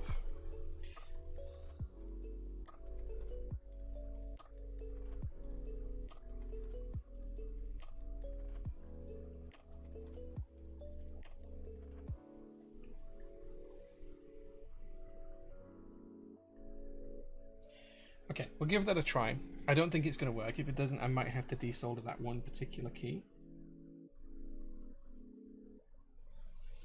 And if I have to desolder it, I'll do that off stream, because this is a customer build, so it has to be right. I don't want it to be jank. But the switch is not going to come out, so it needs properly desoldering. Okay, cool. Can't help but notice the Moon's Watch. Thoughts? Good daily wear recommendation. Yeah, I have most of the collection. I tend to wear the Pluto one pretty much every day because it goes with almost all outfits. I think they're great watches, yeah. Company vehicle and benefiting kind of EV reductions put some very fast and fun cars within reach. Yeah, like, dude, like, we have one company vehicle, which is a Maxus EV. It's fine, it's relatively quick, but it's a pickup truck and it works great for the business. It's like what we need for the company. Personally, I drive an Audi RS4. I have a Tesla as well, which my wife drives. It's Model 3 dual motor, so it's like stupidly quick. And then I have a range of classic cars that I've been collecting for the last 20 years as well. So yeah. What cars are you looking at? I'm always looking at cars. Yeah, really depends. Really depends. 70s? Oh, I didn't know that. Yeah.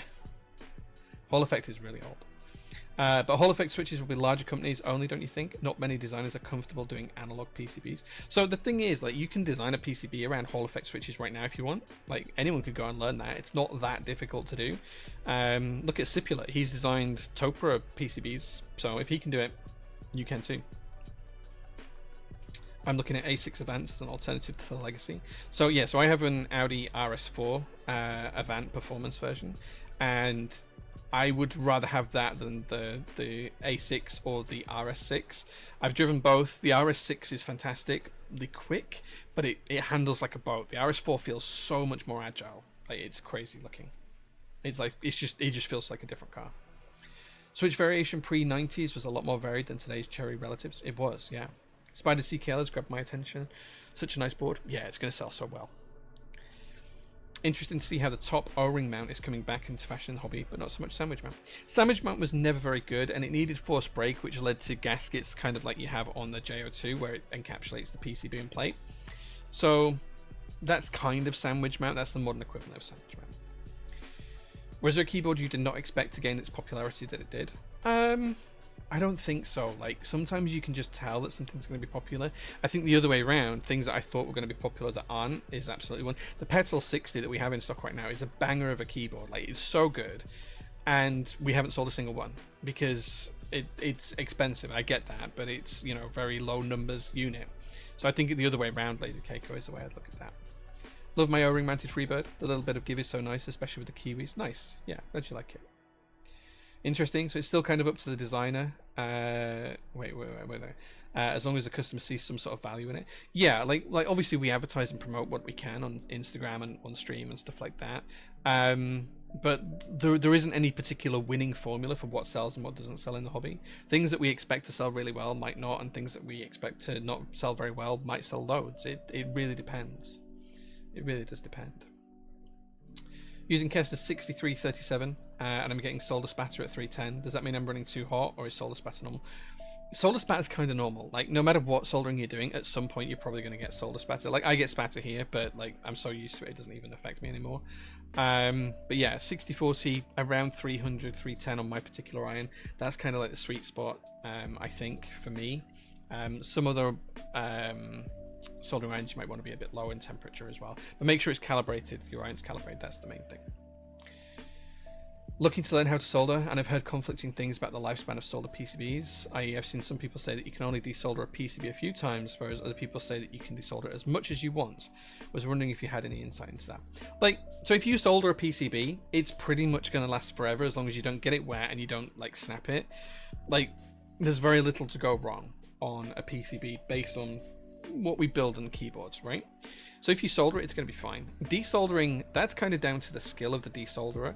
I have PCBs that I've desoldered 10, 15 times and they still work just fine. But I've seen people desolder once and lift pads, lift traces, damaged parts. Then you start to have to put jumper wires in and stuff like that. So a lot of it depends on the skill of the person who's doing the desoldering.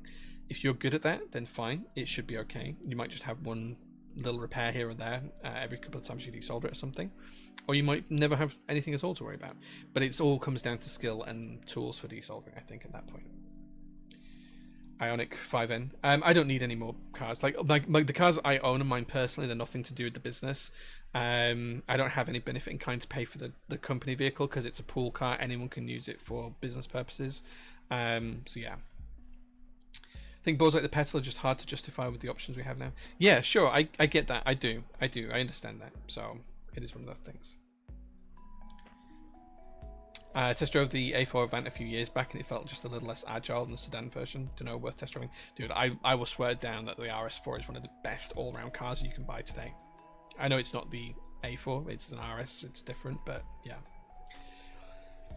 Well, there is the reason that it's basically only Ciputa doing Topra EC. It's actually a lot harder than regular MX with very small analog signal, needing a lot of protection using visors, etc. Sure, I get that. But if someone out there in the community can go and learn how to do that and implement it really well, then there is no reason why you can't go out there and implement like a Hall effect type switch. Like some smaller companies have been doing this for a while. Kono is not particularly that big of a company overall, and you know their team have been making Hall effect stuff in the background. Wooting started from somewhere. You know, they have a PCB designer. I've seen other people who've made PCBs have come to me and said, I have a Hall effect PCB that works with this switch type, would be interested in running it. And it's like, well, it's a case of let's see what the market wants first. But there are people out there doing this kind of thing. So yeah, I think it's absolutely viable. It will happen at some point. It just, you know, it's a time thing. Can't beat a little bit of solder sting. Absolutely. I always had a PC doing that, but only been soldering for like a month. Yeah, that's fair. Seeing some people's desolder jobs, dude, some of the stuff we get sent to fix, man, they should never be let loose with the soldering iron. But that's why we have things like that. Looking for a space themed set to go on the Navy Mercury 65. I've got a Stargaze, but want to keep it on my Stargaze. What does chat think of MW Satellite? It's a good set. Look at GMK Universe as well. That's a really good set. Or Galaxy. We've got Galaxy as well. So yeah. A4 Avant is likely our next car. I'd love to go for the RS4, but it's quite the jump up in price, and I'm already in the lovely finance plans with Audi, so definitely sticking with the new Audi. That's fair, man. That's fair. Okay, cool. Right. We've now soldered the board. It's time to put it together and see if the thing works. Let's get the rest of the keyboard out. So here is the keyboard. We don't need the spare stabilizer parts. We don't need the spare switches either. I do know we have one switch that was had a bent pin, so I will desolder that off stream and fix it, but we'll see how it goes for now. We are going to need that, we're going to need that, and we're going to need those. The switches we can put to one side, because we aren't going to need them. We will need the feet though. Okay, first things first, let's test the PCB, make sure it actually works.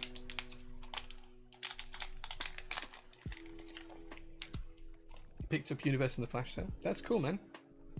Congrats. It should ship out tomorrow. Okay. So that's the PCB plugged in. Let's load up Switch Hitter. And you guys should be able to see that in a second.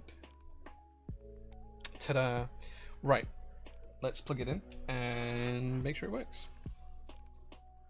I'm going to flick this over to an ANSI layout. And let's see what we've got. The LEDs have lit up, which is a great sign. We've got page up, page down. Oh, these are changing the LEDs, so these are working.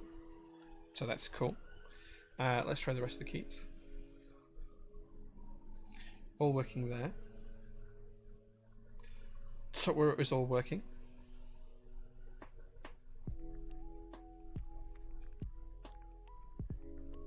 That row is all working as well. Caps lock's working too.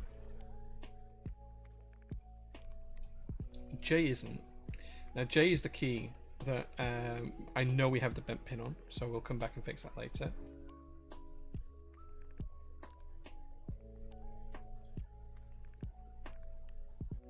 That's all working there. Got those working.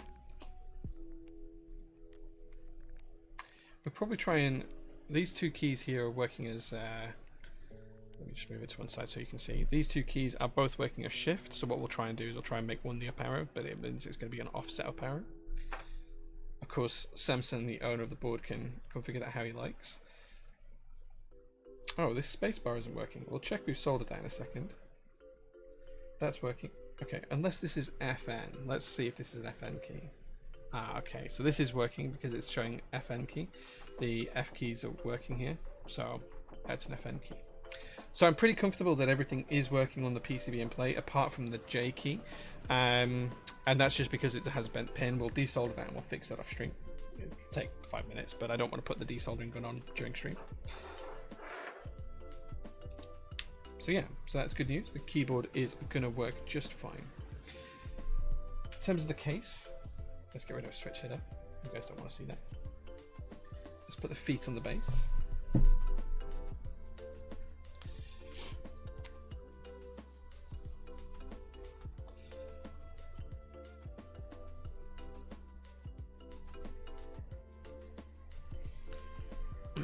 Jay got me practicing on a kit he had in stock. Literally spent today doing it. Comes back pretty quickly. Is that the Gingham? I don't know if we've got any left in stock, but for 20 quid, it's a keyboard that you can learn to solder and learn to build. And it's a good option for learning how to desolder as well. Like if you can build and desolder a Gingham, you can build any keyboard. Like it's a great litmus test. Every skill needed is there. It's like a through-hole kit. Or if you want to go Porsche, you could do the Argyle version. That's the other option. Okay, let's find a screwdriver that will take these screws out. I can't tell if they're Torx or not, actually. They are not.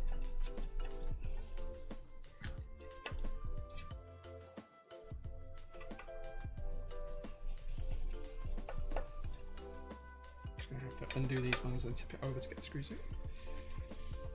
Those LEDs, though, they look great, right? Hey Geeky Ed, thank you for being here.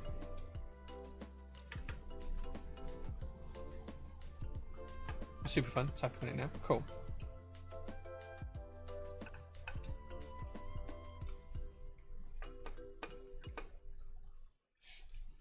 Just going to tip these screws out.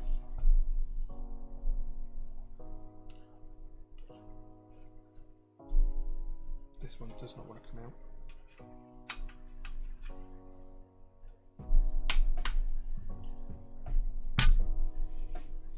Come on, screw. There we go. The screw came out in the end.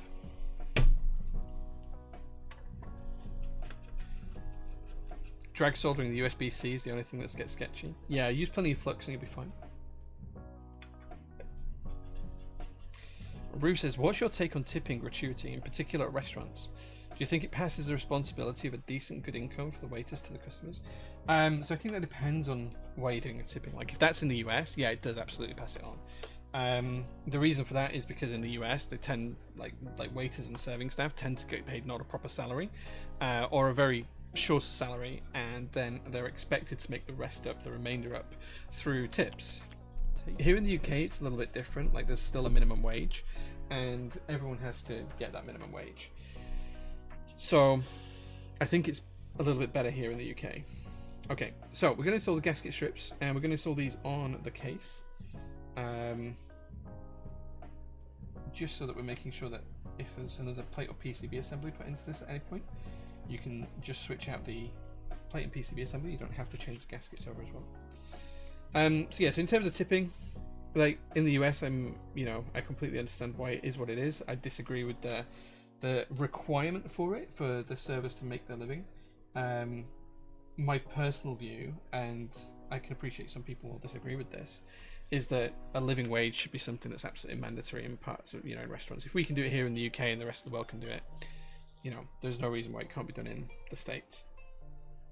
I don't subscribe to the belief that prices will have to go up if people are supposed to get paid a reasonable living salary. I don't subscribe to that belief. Like, it just doesn't make any sense to me. Here in the UK, it's a little bit different. Of course, all of the serving and waiting staff are guaranteed to be making at least minimum wage or better. In most cases, making a living wage. So here, I think it's very much based on the level of service that you get. If the service is good, then I 100% tip every time. To be honest, I'll tip almost every time anyway, even if the service isn't particularly good. But yeah, it really depends. I can't remember ever not tipping, but I can understand why people don't feel that it's as required here in the UK.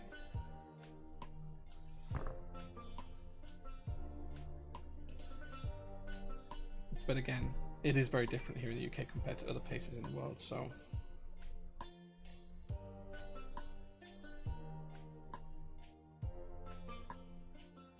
Just trimming down the gasket here to make sure we've got it on the small areas as well. Right, let's install the daughter board.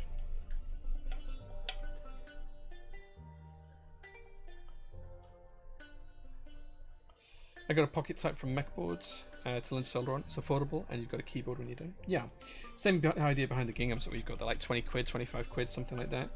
And of course, you can learn to solder it, and you've got a fully working keyboard after. Well, assuming you build it right. Do you like to use the lube station? I'll be honest, I have not lubed my own switches for a number of years right now. Usually it's Matt the Pokemon Kid here in the UK that does all my lubing for me. I'm just so busy I don't have time to use it to do any lubing. When I did use the lube switches myself, yeah, 100% I used to use a lube station. We actually used to make and sell them here at PTHQ, but we haven't made any for a while now. Not for any particular reason other than just time and effort. And I think the kind of like the demand for them kind of dropped out of the market a little bit, so, or perhaps it was just the ones that I had.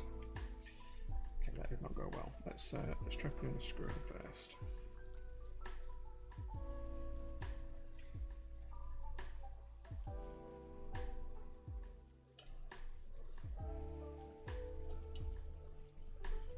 Gotcha.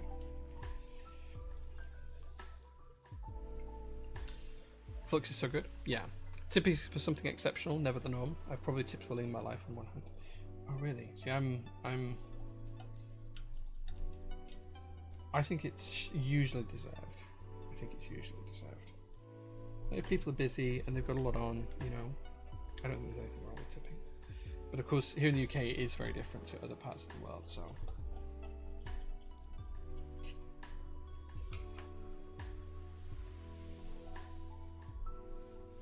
Like, we also have the option for you to drop a tip when you're going through the checkout here at PT, but that's entirely on the customer. We don't expect it and we don't enforce it or anything like that. And when you do, it pays for staff meals, so it goes straight back into the team here at PT pays for our lunches or whatever else we need it to pay for. So, yeah.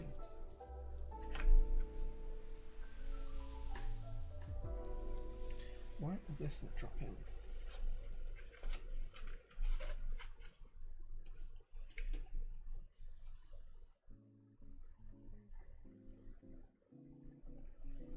Does the cable need to be tucked into there a little bit better? Is that going to help?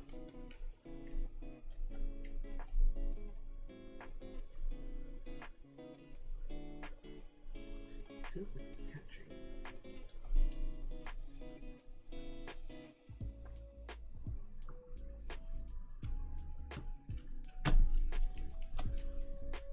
There we go.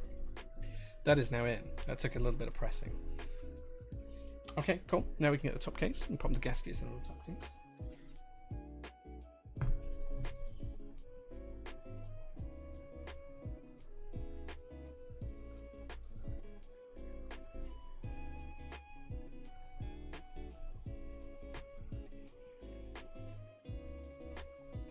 It's a little bit long. Let's just trim that off.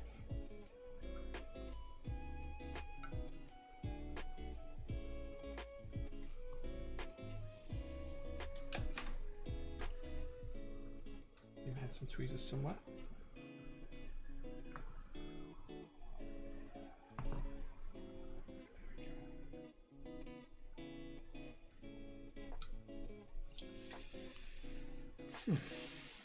I tend to tip every time as well. Yeah, I don't think I judge people for tipping or not tipping. Sad because you don't think there are any PCB plates left in stock. I don't think we have any spare parts for this, but you might find some on the aftermarket. Maybe Canon Keys as well. I know Canon Keys was the US vendor for this product. You may find some there.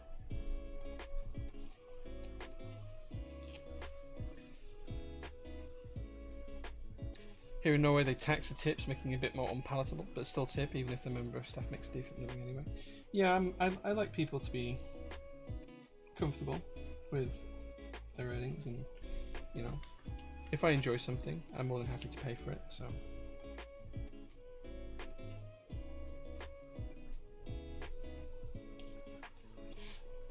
So the question I have within Twitch policy is, say GMK Zooted is built around the theme of rosemary leaves. Do you like low rosemary leaves? I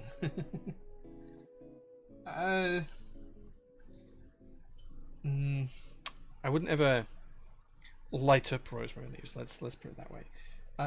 But I'm okay with a little bit of an edible, something like that. Not that it's something I do consistently, but yeah. That is the gaskets installed, so now we can put the top case on. We can flip it over, and it's time to install the screws.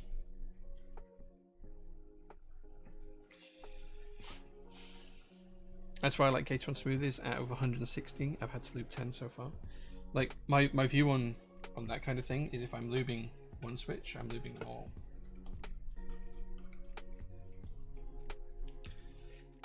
Tips stand for to ensure prompt service. Is that really true? Doesn't feel like it's true. Is that the Bololo desk shelf? It is, yeah.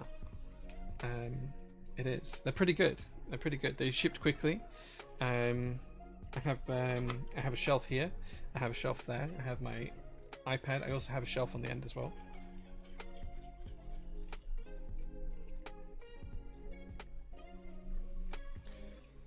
I did see a lilac grey one come up for sale on the aftermarket and it looked awesome. Yeah, mine is that colour as well, lilac and grey.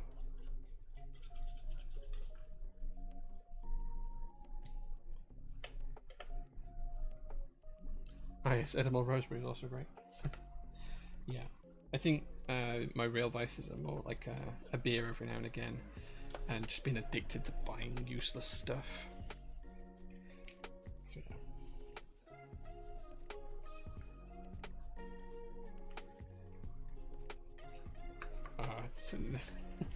The wad of 20s, it's not a wad of 20s.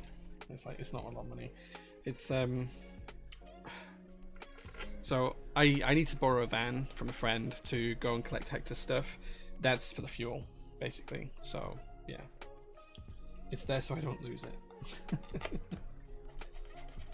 I'm not usually a cash kind of person, but it's for fuel. It's not the 20s at all. It's like not much money really at all. Cool, so that's the board built. Look how good this thing looks. Gateron inks, this E-white top case, this golden bottom, the brass weight with the Sagittarius Archer on the rear. It's a thing of beauty, right? And it's so heavy. It's so heavy. Okay. Let's get the keycaps on this.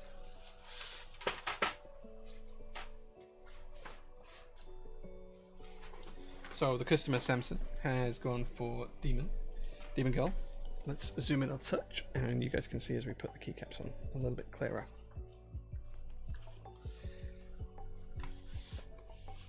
It's a very elegant thing. It's a very beautiful thing. I'm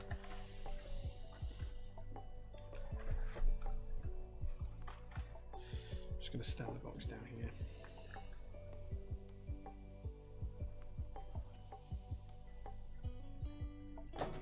It fell over. Never mind.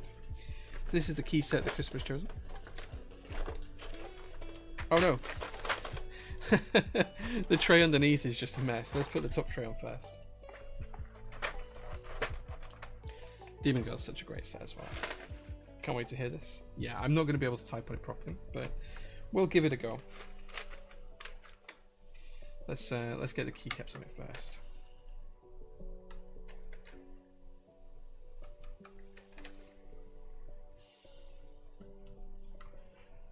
Such a pretty and elegant looking board. Yeah, for sure.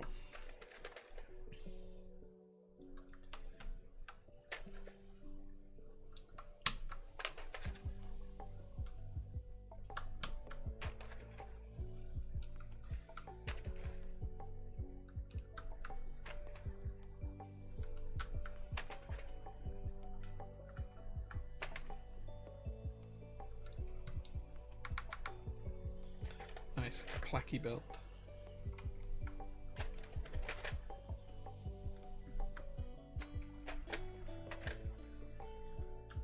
It's quite clever here with the offsets.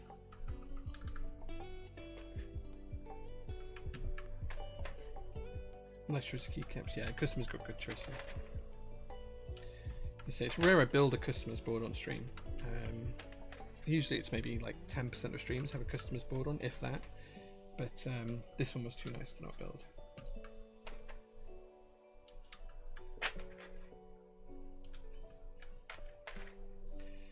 Most customer builds end up getting done either on my lunch break or in the evenings and weekends usually. Part of the reason why the queue's so long to get them done.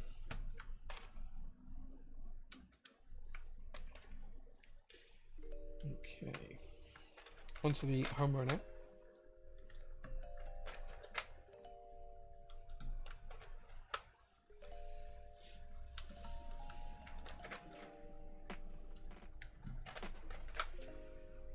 It's been really nice to watch. Cool, man. I'm glad you enjoyed that.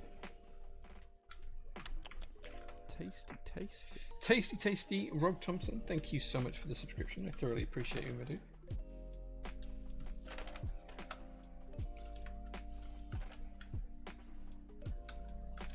Welcome to the SPC. If you have subbed today's guys, or if you've been gifted a sub, do join the Discord. You can see the links below, because you might find that if you link your Discord and your Twitch handle, you might find you get access to a secret SPC channel.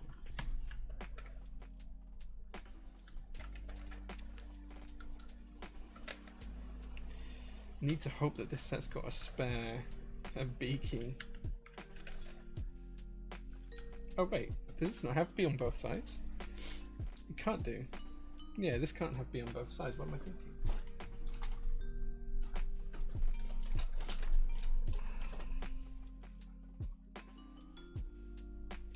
The offset and height of the first row of alphas. I'll show you what that looks like up close when we finish putting the keycaps on.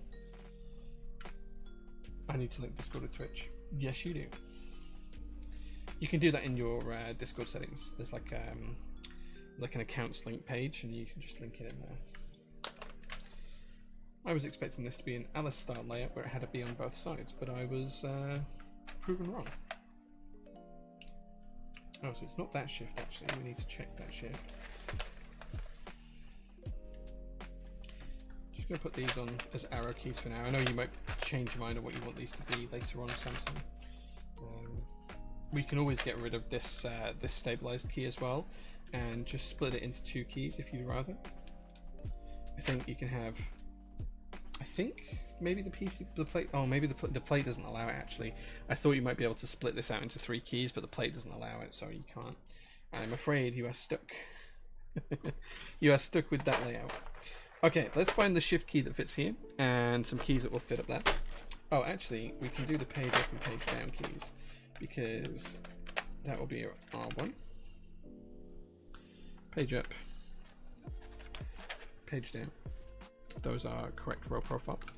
And we'll try and find 2 of the keys there as well. You can change these later, of course, at your leisure as well, Samson.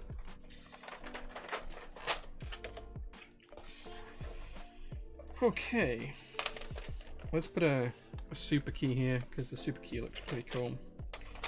And then let's try and find the shift key that will fit. That's the wrong size, just. Is there a shift key that fits there?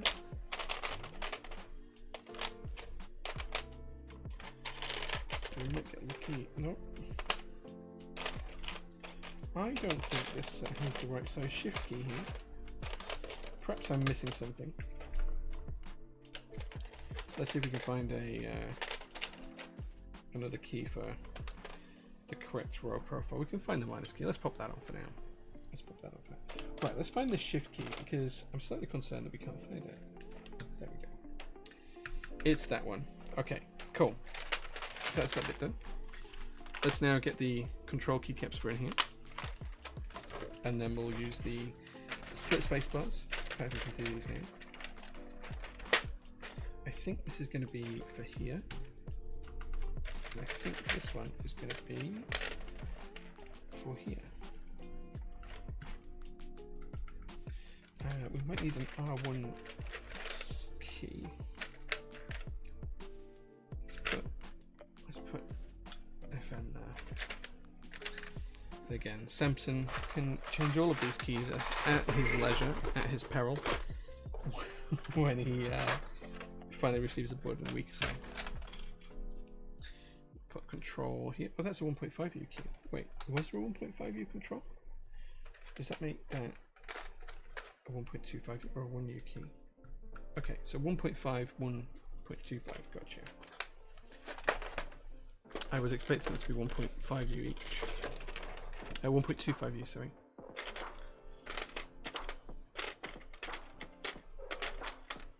There we go.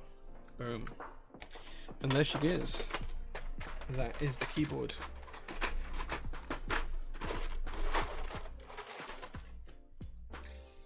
That is the keyboard. Sagittarius. Milky Way Demon Girl. That's the row profiles. So you can see there, there's the correct row profiles for each row. There's not overly great height difference between the row profiles. They just curve naturally to fit the board. They probably look a little bit more extreme when the angle of that the key is set at is so curved.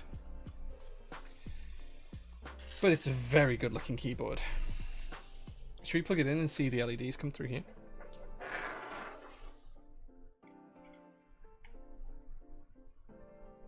Oh, I'm not sure if those are showing through, but the LEDs there look so good.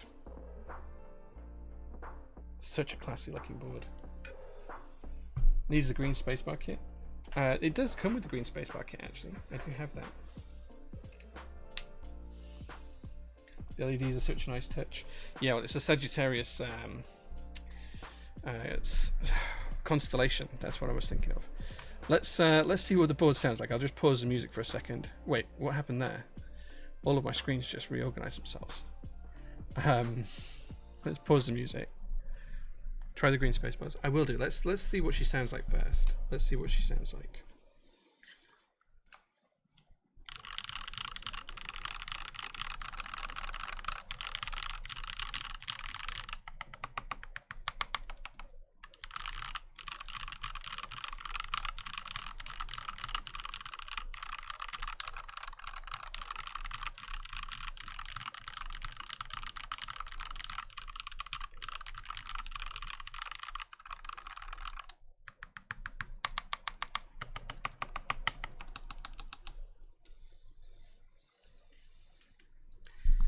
Man, that sounds good, right? It sounds awesome as well. Should we try the green space bars? You want to try the green space bars? Let me see if I can fit my keycap puller in there. I'm not sure I can. I'll put the music back on as well.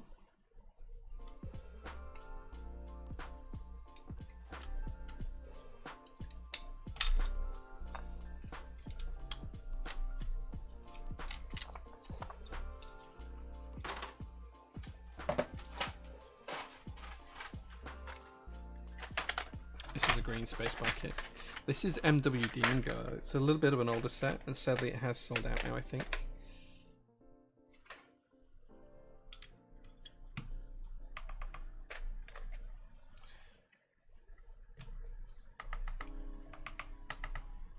I think we'll leave the green spacebars on there. Yeah. It's in the extension kit, yeah. Look how good this looks, though. Such a pretty board, right? Such a pretty keyboard.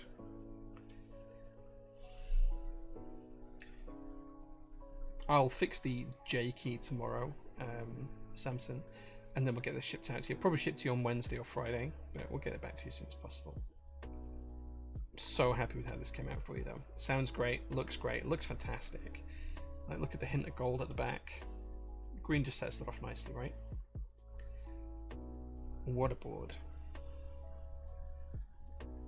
Split that right shift if you want. So unfortunately we can't. Your plate doesn't allow this to be split, I'm afraid, Samson. So unfortunately I can't split this. We built it this way because the plate only supports that layout. Yeah. So unfortunately I can't split this. If I could, I would.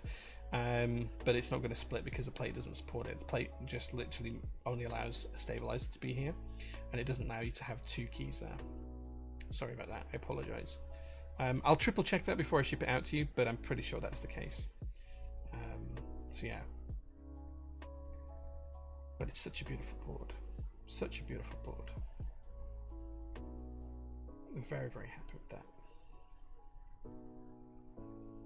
Demon Girl. Right, before we move on to the fusion stuff, and we make some stuff for Pogs, should we play one game of marbles for the first giveaway? Should we do that first, and then we'll do some design? How about that? Does that sound like good fun? Put some PT logos in chat if you'd like to do a giveaway for the first GMK set of 3 today. After Jellymaster kindly gifted the subs to get us to the sub goal. Drop some PT logos in chat. It's one of the emotes.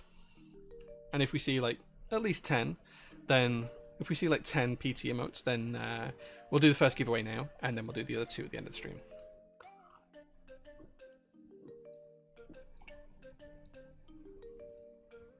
Okay, you guys have spoken. First giveaway coming up. Let me quickly load up Steam. Okay, games. Where's Marvels? There it is. Incredible.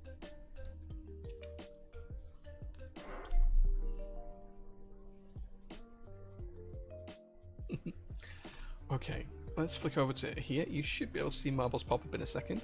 There it is. There's Marbles. Right, okay, so we're going to do a race, one race, and whoever wins it is going to win a GMK set.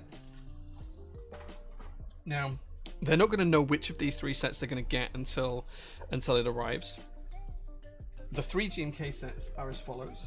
Now, these have been opened. We've used them for replacement keys for customers, and then the replacement keys have been sent back to us by GMK. So these are complete sets, but they are opened. Effectively, they're basically being QC'd. So they're as good as new, just the packaging might not be, and the keys might have been from a later batch. Just bear that in mind, guys, but they are for free. We will pay for shipping, we'll pay for the cost of the set. The only thing we can't do is pay for your import duty. So if you live in the EU, you might get taxed on this on the import, but it's a small price to pay. Same if you live anywhere else in the world. Your taxes are your responsibility for these, but we're going to give them away. So the 3 sets that you could potentially win today, and you won't know which you've won until it arrives, are GMK Wasabi, a GMK Botanical, this is the Desert kit, Botanical Desert, and GMK Mika. So those are the 3 sets we're giving away today. We're going to give away one right now, and as I say, you won't know until it arrives which one you've got. We're going to play marbles for it. We're just going to do a single race. let's pick a community map because they're always fun. Let's pick something that's quite long. Let's pick like a 3.5 to 4 minute one. Funny festive track. Let's do this. Okay, so if you guys want to join in on this game, guys, all you need to do is when the screen's loaded up, put !play into chat. So !play, just like that, just like 3D Keycaps and myself. That will put you into the game. We'll give you a minute to join, and then we'll play the race, and we'll see how it goes. I think we've done this track before, actually, looking at it.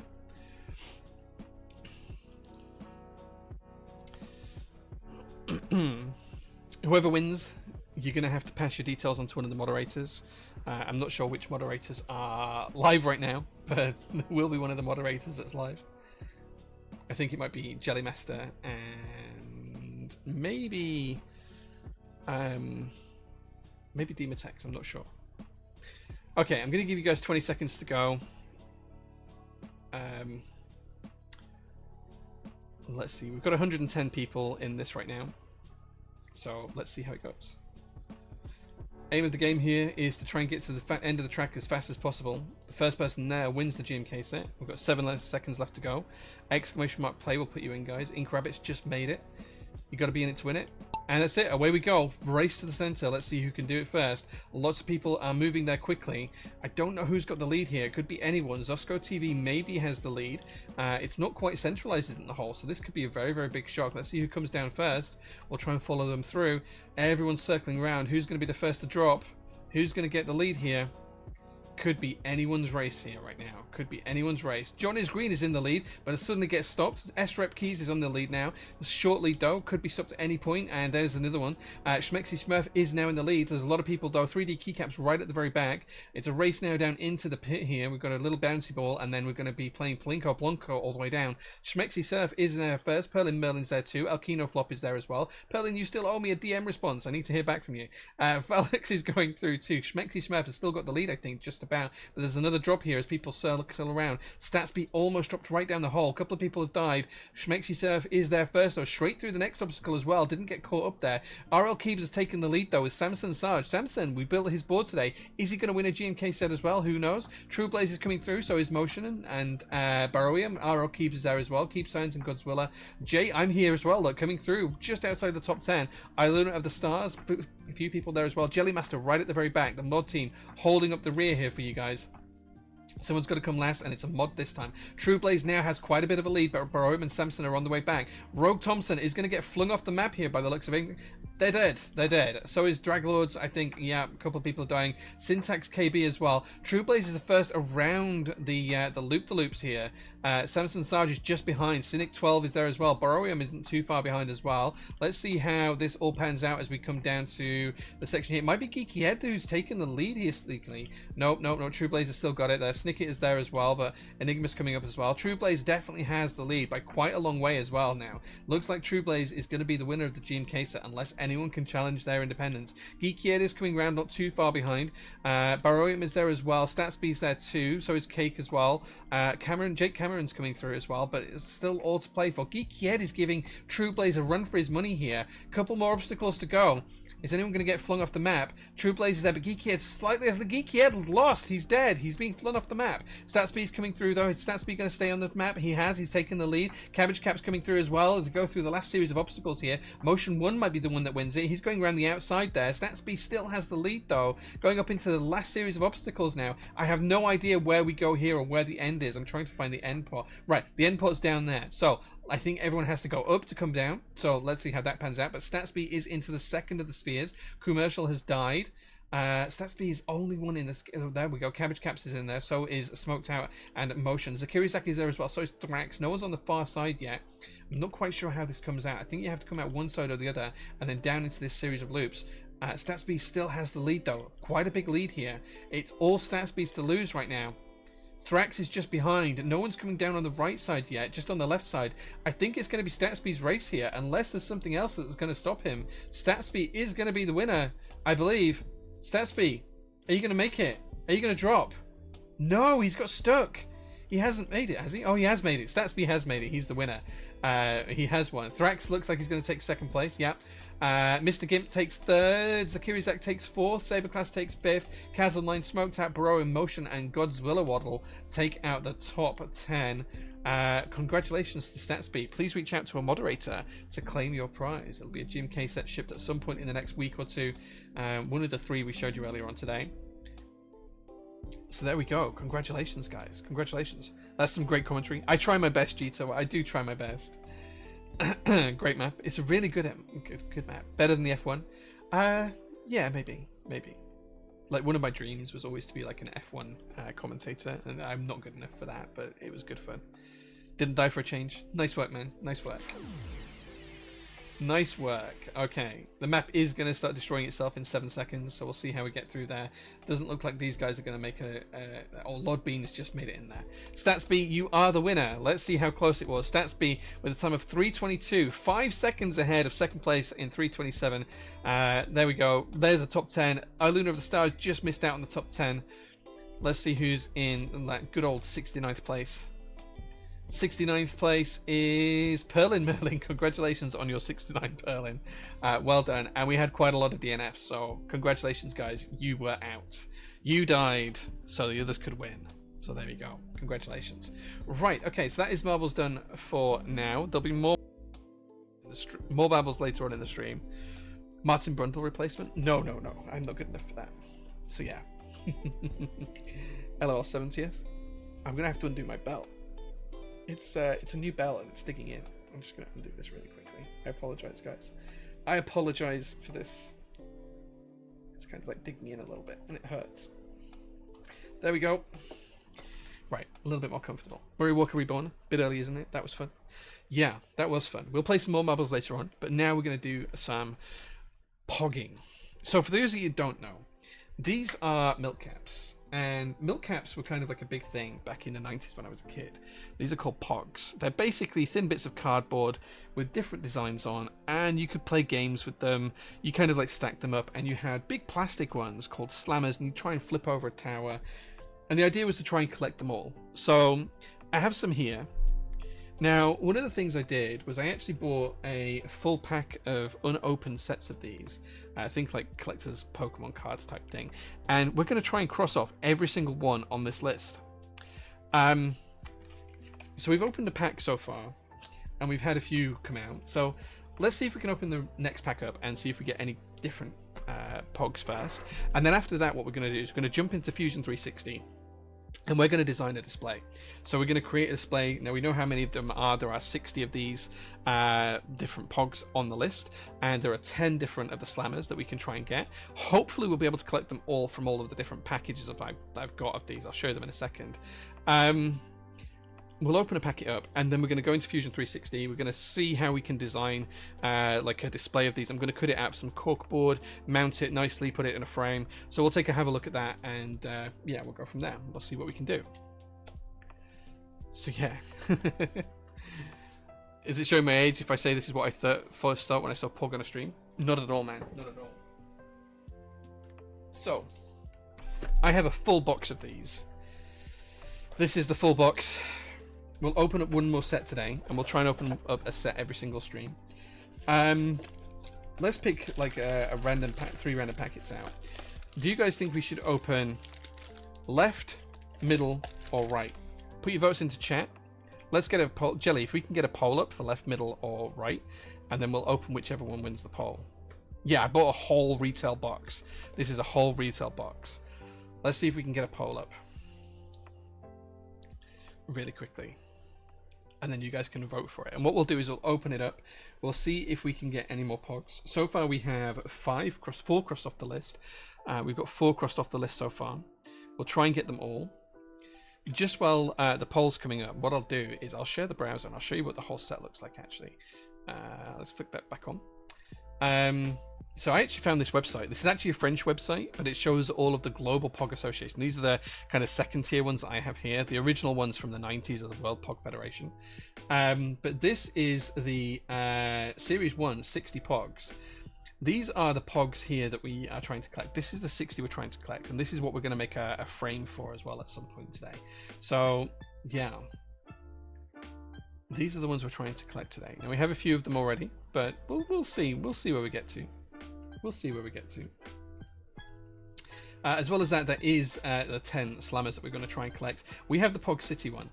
There is no image for the 10th one, so I don't actually know what that looks like. So if you find one that doesn't look like all of these, then we'll have the 10th one there. So this is what we're going to do. And we're going to try and pick a picture frame size as well. So what we'll do is we'll draw out the layout for how we're going to do these. So there's 60 plus 10, so we've got 17. So what I think is we could do 10 rows of 7, or like do the slammers at the bottom or whatever. We'll figure out like a layout. Maybe we'll do 10 rows of 6 for the pogs, and then we'll do underneath, we'll do 2 rows of 5, so they're kind of centered and aligned correctly. And we'll see how that pans out. But right now, you guys can vote whether we're going to open the left, the middle, or the right pack. That's these here, left, middle, or right. Let me know which ones you want me to open, guys. Coffee check. Today I was drinking my own coffee, which is from my own website, which is Jay's Roastery. This is the website here, jaysroastery.co.uk. I'll pop the link into chat. I have finished my coffee earlier on, but this is my coffee company. We do have a few different blends of coffee. It's basically early access to the site right now. It's basically an early access, and we're going to release the site properly in a couple of weeks' time. But yeah, do take a look. You into Go-Go's Crazy Bones? Dude, so was I, man. So was I. Go-Go's Crazy Bones were massive for me as a kid. God, that web design. Yeah, it's an awful website. But hey, it's a French website, and it has details of everything that I needed. So I have bookmarked it, because I like these pogs.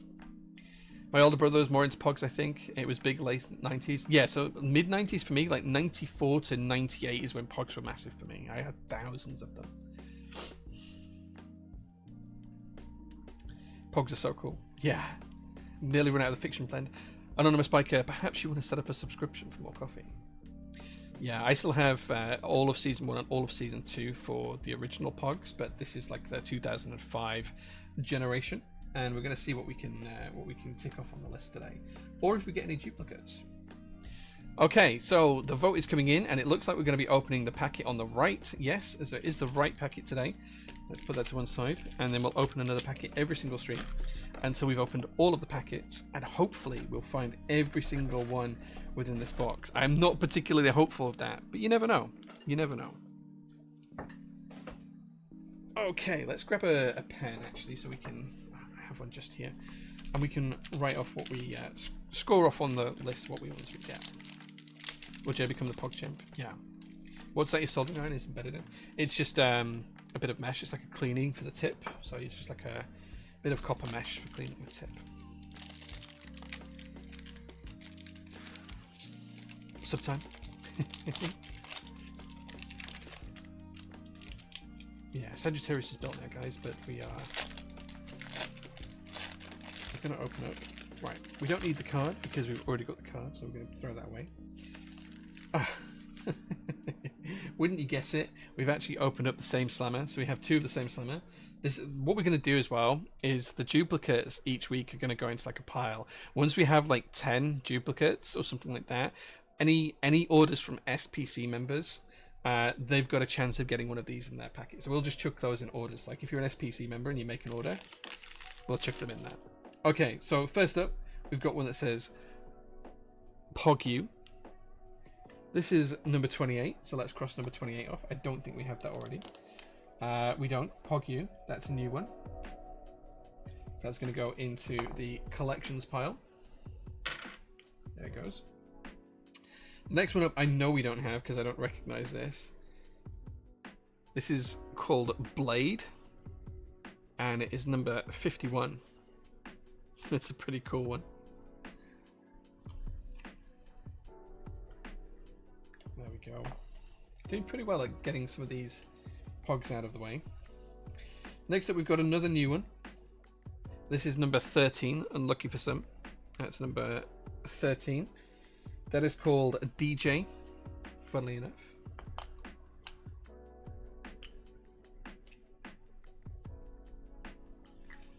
Okay, next up, this might be a duplicate because we already have one that's very, very similar to this. This is Series 1, number 39. I think we already have that one. I'm pretty sure that that's a duplicate. Let's check. We have got 39 crossed off, but I think there's a couple that are very similar. Yeah, so 39 we already have. That's going to go into the duplicates pile and potentially get given away to an SPC member when they order something. And then we have another one we don't have before. Here you go. So this is number 5. And that's called a Jadan or Jaden. So there we go.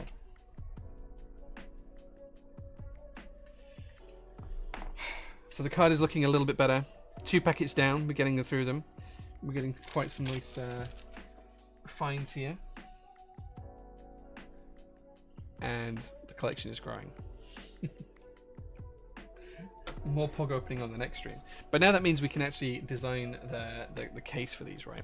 So how are we going to do this? Looks like a Veyron wheel. It does a little bit, yeah. Hubcap, yeah. It's cool. They're pretty cool, right? Like, I know they're geeky and nerdy, and you guys don't have to like them, but I do. So we're going to play POGs on every stream. Okay, right. So that was lucky. We have got some more in the duplicates pile, but we've got more in the collection pile, which is great. So next job we're going to do is we're going to load up Fusion 360, and I'm going to share my my screen. But before I do that, I'm just going to go back onto the browser and share the browser. So as we said before, there are 60 of these POGs. So we need to create a frame that's basically going to look like this. Now we could do 10 rows of 6. In fact, actually, here's a question for chat. What factors can we do here to make these lay out into a nice grid pattern? We can do 10 rows of 6. That's great. That works out to 60. What else could we do? What else could we do? You tell me what other rows we could do. We could do 5 rows of 12. Might look a little bit weird though in a frame. How else would you lay them out? And of course, we've also got the 10 slammers to do as well. So whatever we do with the slammers, we're going to lay them out for the slammers as well, which are these 10. 1 row of 60. 60 plus 1. Love it, guys. Well done. Yeah. I think we're going to go for the we're going to have to do it kind of like portrait style. I think what we'll do is we'll actually do like we'll do 6 by 10, and then what we'll do is we'll do the slammers down the side here. We'll do like a full column of slammers. Yeah, we'll do a full column of slammers. No hex layout? No, we're not going to do a hex layout. We're just going to do this. We'll do like a full column of slammers. So if we do 10 by 6 and there's 10 slammers, then we can do that there. Okay. So that's what we're going to do. Let's show you Fusion. So if you guys haven't used Fusion before, it is a piece of design software. Now, I've already created a new project here. You can see in the top left, if you can see my cursor, it says POG display board. That's what we're going to create today. And the first thing we're going to do is we're going to create a new sketch. So we have an untitled page here. We're going to save this, and it should give us an opportunity to save it as a name. So this is going to be our POG display board, and we're just going to call that V0.1. I'm going to click on save. And then what we're going to be able to do is we're going to be able to start a new sketch. So what a sketch is going to do is it's going to give us an opportunity to draw like a flat image. It's going to be a 2D image in real space, and we're going to have the choice of 3 dimensions to put that on. We can either put it on a left dimension, a flat dimension, or a front dimension. So let's take a look at that. So we're going to load this up, and you can see here we've got 3 different dimensions. We can place it on 3 different faces. We're just going to put it on the top face, and it's going to zoom in nicely. So we're now working in a 2-dimensional space that will allow us to export it to a flat file, which will mean we can put it on the laser cutter. In terms of what we're going to do, we need to arrange these in like a grid format. Okay, so we need to do 6 rows, 6 across and 10 long in terms of, so 6 columns and 10 rows in terms of the circles for the POGs. Now, I did measure these earlier on, and they actually measure 42 millimeters across. The slammers are slightly different, so we'll do the slammers secondary. So we need to do them just shy of 42 millimeters, so we get a nice tight fit. We are fitting them into cork. So what I'm going to do is I'm going to basically do them at 41.9 millimeters. Give ourselves 0.1 of a millimeter, so they'll hold on nicely. So we're going to drop one in as a circle. We're going to take the circle from the top here. We're going to drop that down, and that's going to allow us. Sorry, wait, what happened there? So we're going to draw a circle. Center diameter circle. I don't know why I did that. It did have the option there, and we want this to be 41.90 millimeters. 41.90 millimeters. So that's what we've typed in. You can't see that unfortunately, but it's there. We're going to hit enter. We've got a 41.90 millimeter circle. Now the next thing that we want to do is we want to copy this. So we're going to hit Control and copy. We're going to paste it in, and then what we're going to do is we're going to select that one and we're going to move it. Control M, and we're going to move it across basically. So as we start to move it across, when it comes back onto the cursor, why aren't you working?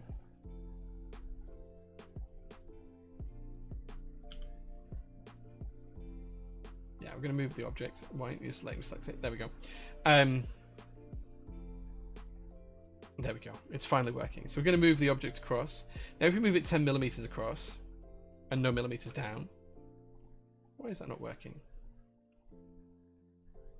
Did we not paste that in? There we go. So we're going to move it 10 millimeters across, or 40 millimeters, 50 millimeters across. What's that going to look like? Now, what I think I'd like to do is we're moving a center point to center point. So if we move every single one 50 millimeters across, we'll see exactly what the gap is between the two. So that's going to be fine. We're going to hit enter. We're going to paste the next one in. And we're going to move that one 100 millimeters across. That gives us 3. We're going to paste the next one in. And then we're going to, of course, move on to 150. We're going to hit enter. Move it across 200. And then, of course, we're going to do one more, and that's going to take us to 250 millimeters. Now, all of these are spaced equidistant from each other. And the next thing we can do is we can highlight them all. We can copy these, and we can paste them in, and we can move a whole row down by 50 millimeters as well. So we're keeping that kind of same standard distance from each other. And we're going to do another one at 100. And we're going to do another one at 150. So that gives us 4 rows of 6. Put one more in. That gives us 5 rows of 6. And remember, we need to do 10 rows here. The next thing we're going to do is we're going to highlight them all. Control copy. Control V. And then we're going to move all of these down until they're just there. And that now gives us a full range of all of those. Now the slammers are a little bit different. As I mentioned before, the slammers are slightly smaller in diameter.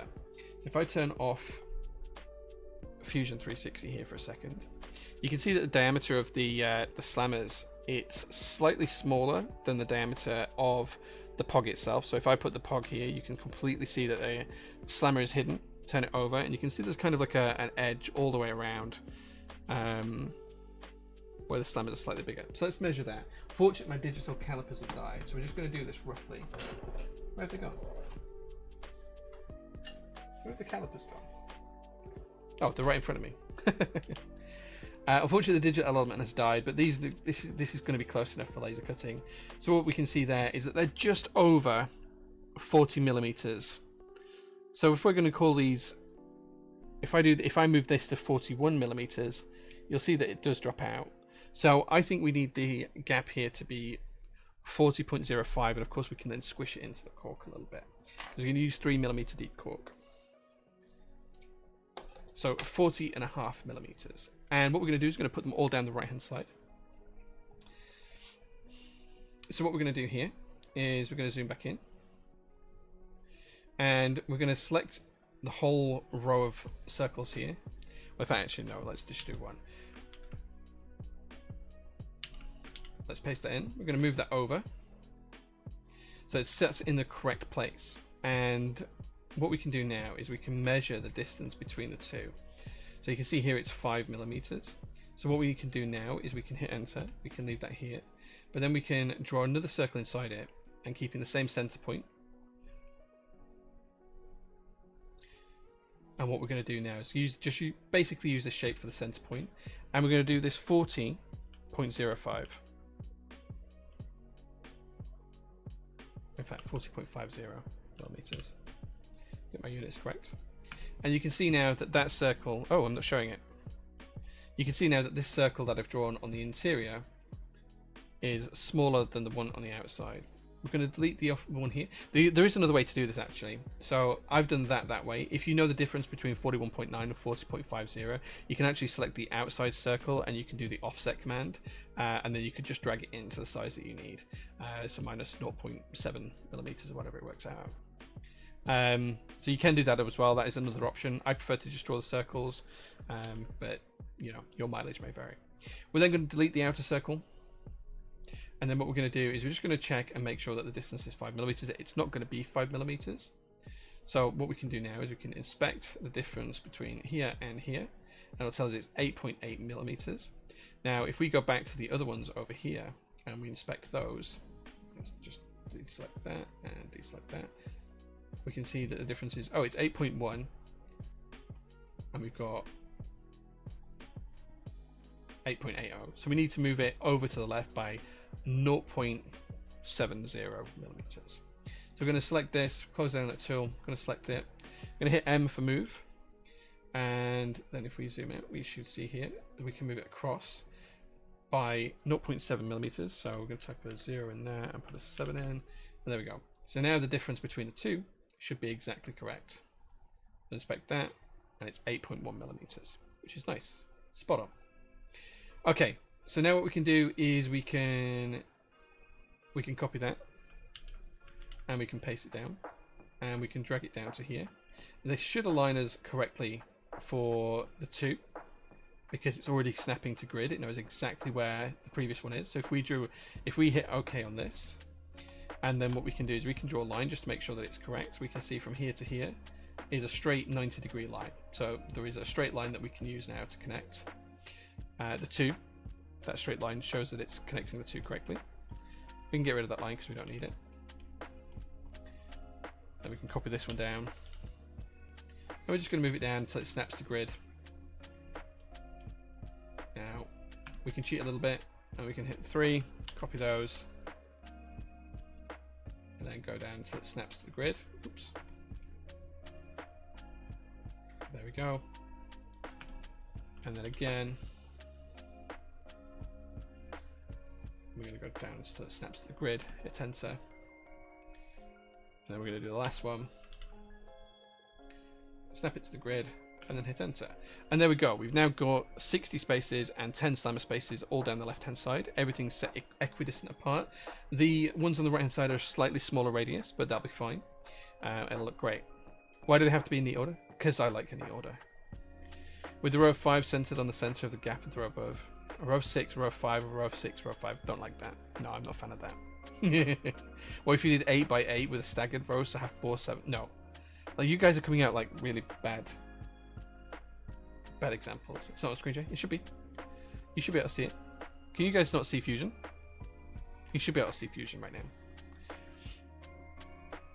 Okay, so the only other thing we need to do now is figure out how big of a box we need to draw around the outside of this to fit nicely in a frame. So the first thing to do is we're actually going to draw a box that actually goes all the way around these and keeps them tight so we can see what type of size we need. So what we're going to do is we're going to start off on the top of there, and we're just going to draw a line off into the distance, and then we're going to come back and do that as well.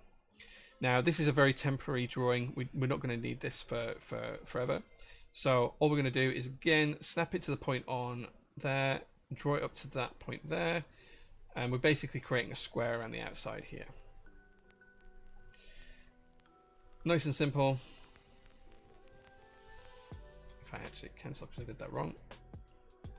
Just snap it onto the point that we want it to be. So there. Draw it up to the top, keeping a nice 90-degree angle. Why do you not want to do it?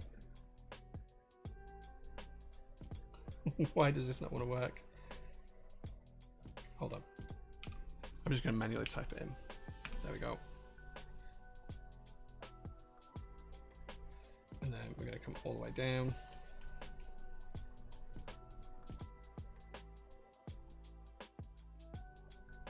So this is going to tell us basically the minimum size box that we're going to need to be able to achieve this.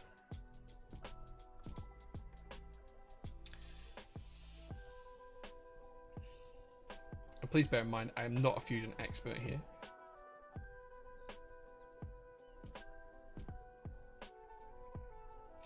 Okay, so I make this up as I go along a lot of the time in Fusion. Just bear that in mind. Then we're going to use that. Come on, mouse wheel. We're just going to use it to go past the point where we need it to be. and then one across the bottom should then line us fully up. So we're going to take it from that point there, and then why does that not want to be 90? There we go. So then we can just use the trim tool on each of the corners. Where's the trim tool gone? Incredible. There it is. We're just going to take off the trim, and it's just going to give us a nice square. And then what we're going to be able to do from that is we're going to be able to determine exactly how big of a canvas we need to make. And you can see here that the line does touch the bottom of the circles, but it won't touch them in the bottom corner here. However, we are touching them on this edge, which is fine, because it's just giving us the absolute minimum size that we need. So let's take a look and see how that works from an inspection. So we're going to measure that length, and that is 340.493 millimeters. So let's make a note of this. Where's my notes?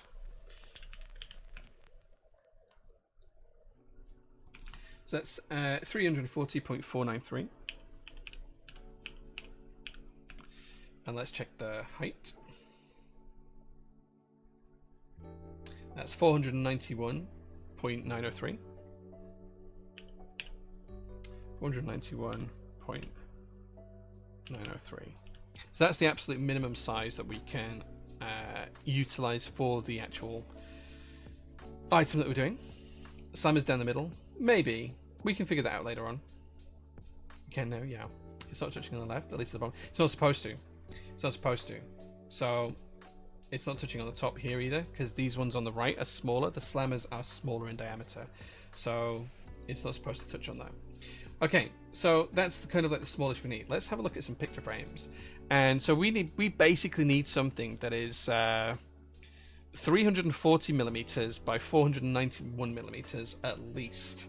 So that's realistically going to be Tasty, tasty. 35 centimeters by 50 centimeters. Let's see if we can find something that will fit nicely. 30 by 40. No, we need 35 by 50. 50 by 70 will work. Wait, hold on. You guys can't see my browser. Oh man, what am I doing? There you go. Oh wait, what's that you guys can see here? What's that that's showing there? There we go. So what I'm looking at here, guys, is just on IKEA. Let's find a frame. 50 by 70 on that Nopang. That'll kind of do. 50 by 70 is kind of going to be what we're looking at. 61 by 91. 25 by 25? No. As I say, we need around 350 by 50. 35 by 50 is what we would need.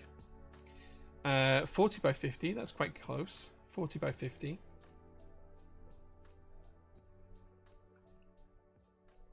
Be nice to have a little bit of a border around them.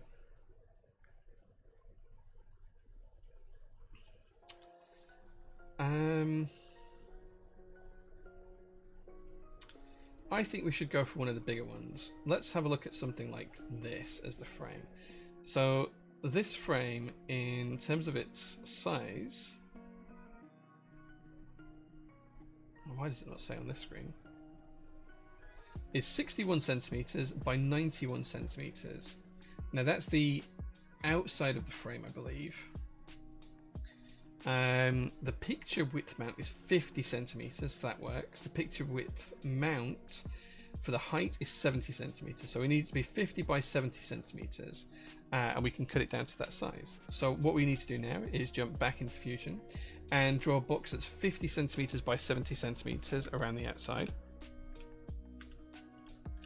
and that means we're going to draw it from the middle as well, so we're going to have to split those in two. I'll show you how that works in a second. Let's jump back into Fusion. So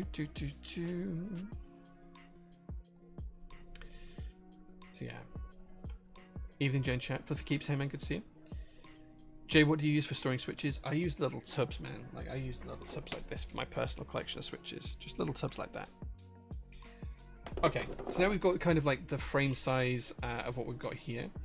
What we're going to do now is we're going to take a center point of this line here, and we can do that quite easily. We can just draw across here until you see that triangle line come up, and we're just going to draw a line straight up at 90 degrees from there. Doesn't matter where, we're just literally trying to find the midpoints of each of the faces now. So again, we're going to do this on the right. We're going to come down until we see that triangle pop up. It's there, and we're just going to come out. It doesn't matter how far. And then again, we're going to do it on the bottom, just until we see that triangle pop up. That's there.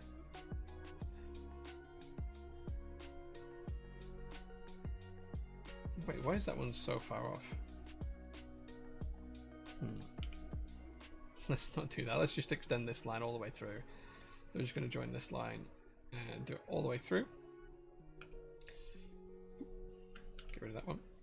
And then we'll just extend this line all the way through as well. So that means now what we can do is we can draw a box that's going to circle all of this, and then we can get rid of the internal lines. So the first thing we know is that we need it to be 50 across the entire width.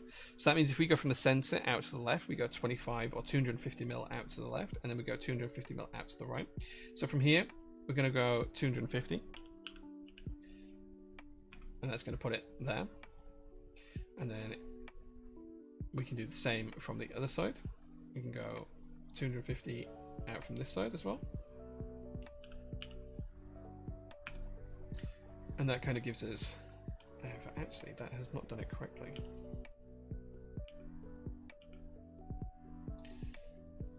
Is that line not straight? Did we draw the line wrong? Jay, did you draw the line not straight? Yeah, you did. You drew the line not at 90 degrees. What an idiot. Let's go back. You can tell I don't use Fusion all that often. Right, let's try that again.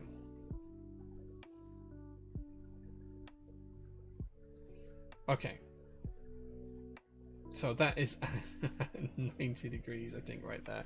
Let's tab into... yeah, okay. Right, so there we've done it right this time. This time we're going to go again from that center point. And we're going to go out to the left by 250. Sorry, 225. Yeah, 225, 250. We're going to hit enter.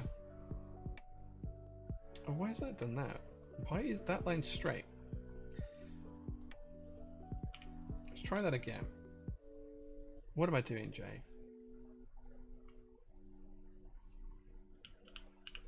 Okay. That is right this time. There we go.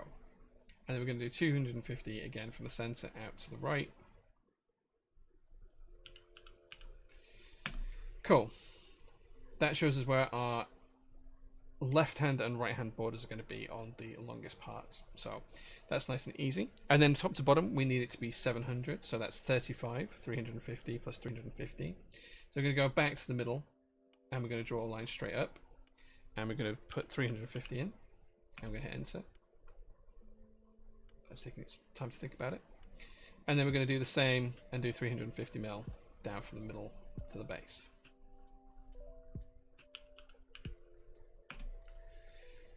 Okay, so that kind of gives us our endpoints that we need to draw the lines from again. So all we're going to do is we're just going to put a line in here, and we're going to go 250 out to the side. And then we're going to do the same on the other side. And we're going to go 250 out to that side. And then we're going to come down, and we're going to do 70 down. Or 700. And then we're going to do the same on the other side. 700 down. And then we're going to just join the 2 points across the bottom. And they're exactly 500. Cancel that. We can get rid of all of the lines that we don't need. You can use construction lines for these as well, which is probably the better way of doing it. Don't need the line around the outside. Don't need that. Don't need that line. Don't need that line.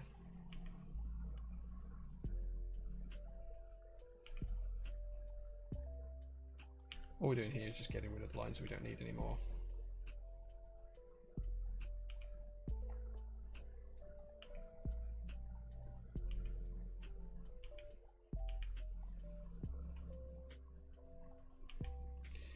And there we go. Now we have our canvas that is fully there. Let's delete this line and just draw one square line in across. Cool. Now we have our canvas that is 700 by 500. That's going to fit nicely into the frame. And what we can do as well that's quite cool is we can actually offset this whole outside edge. And what I'm going to do is I'm just going to hit O. And all I'm going to do is bring it in 1mm. So you can see it's there on the outside. You can bring it in by how much you want. You can basically shrink and stretch the square. What I'm going to do is bring it in by 1mm, so -1. And the reason I'm going to do that is so that when we're actually laser cutting this, there's a little margin for error. Delete the outside one, and there we go. Now we have the frame. When we actually put this in the frame, of course, then we can do like an insert around here in some white card that'll look really, really nice, and we can frame it up really nice. But that's basically how we're going to lay them out. Oh, we missed the line. Let's go back and edit the sketch. We missed just a little line here, look. Let's get rid of that. There we go. That's everything. Going to finish the sketch. And that gives us our entire file for cutting. So we can send this over to the laser. It will cut every single one of these circles out. The pogs will fit in there nicely. The slammers will all fit down this row on the right. And it's going to be nice and fit inside the frame. And then we'll do a nice little bit of dressage card on the inside as well. So there we go. Yeah.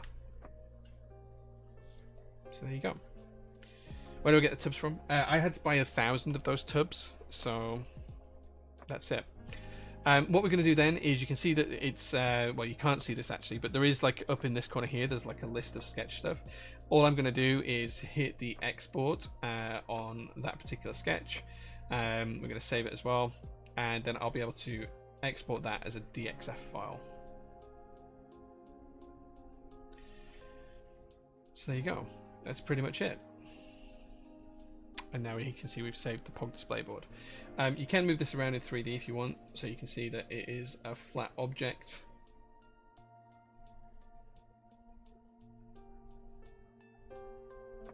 So there you go. Nice and simple. Been driving and stuck with 4 ads. I'm sorry, I apologize. I'm just going to download this and save it as a DXF to my PC. POG display board, DXF, you can't see that, but it's saved.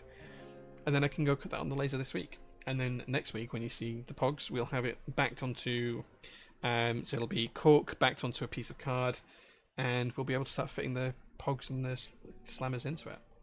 And actually putting them in their correct orientation as well, their correct numbered orientation slots.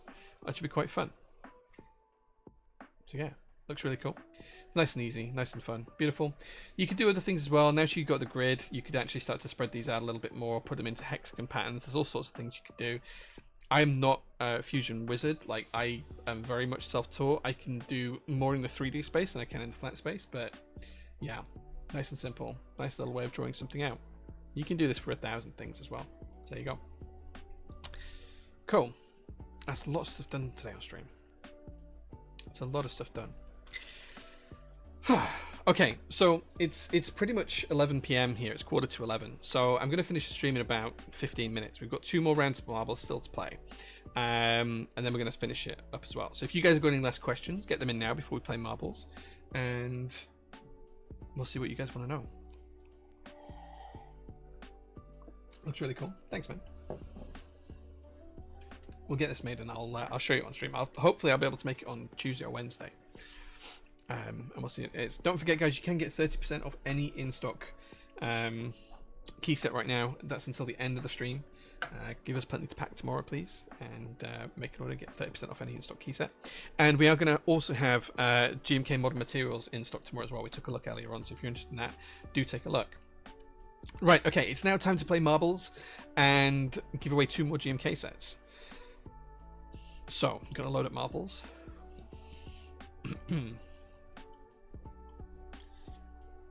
Apparently we hit 250 hours of playing marbles last week, which is quite fun. Okay, let's flick over to the games tab, and you guys should be able to see marbles on stream now. He says. There you go. Okay, so we've got 2 races we're going to do. Let's do them as individual races, and we'll do community ones as well. Let's do a really short one that's got a high elimination rate. So I'm looking for something that's got a high elimination rate, but it's quite short. Short professional marbles. Let's do this one. This is only going to take 20-25 seconds to do, and not everyone's going to finish it, so it's going to be brutal. But whoever does finish this is going to be in with a good chance of winning a GMK set here. So exclamation mark play in chat, guys, will put you into the game. Don't forget we've got one more round here, so exclamation mark play will put you in. This is going to be absolutely brutal. Only takes 20 seconds to finish this. Wow. Yeah, this is going to be brutal.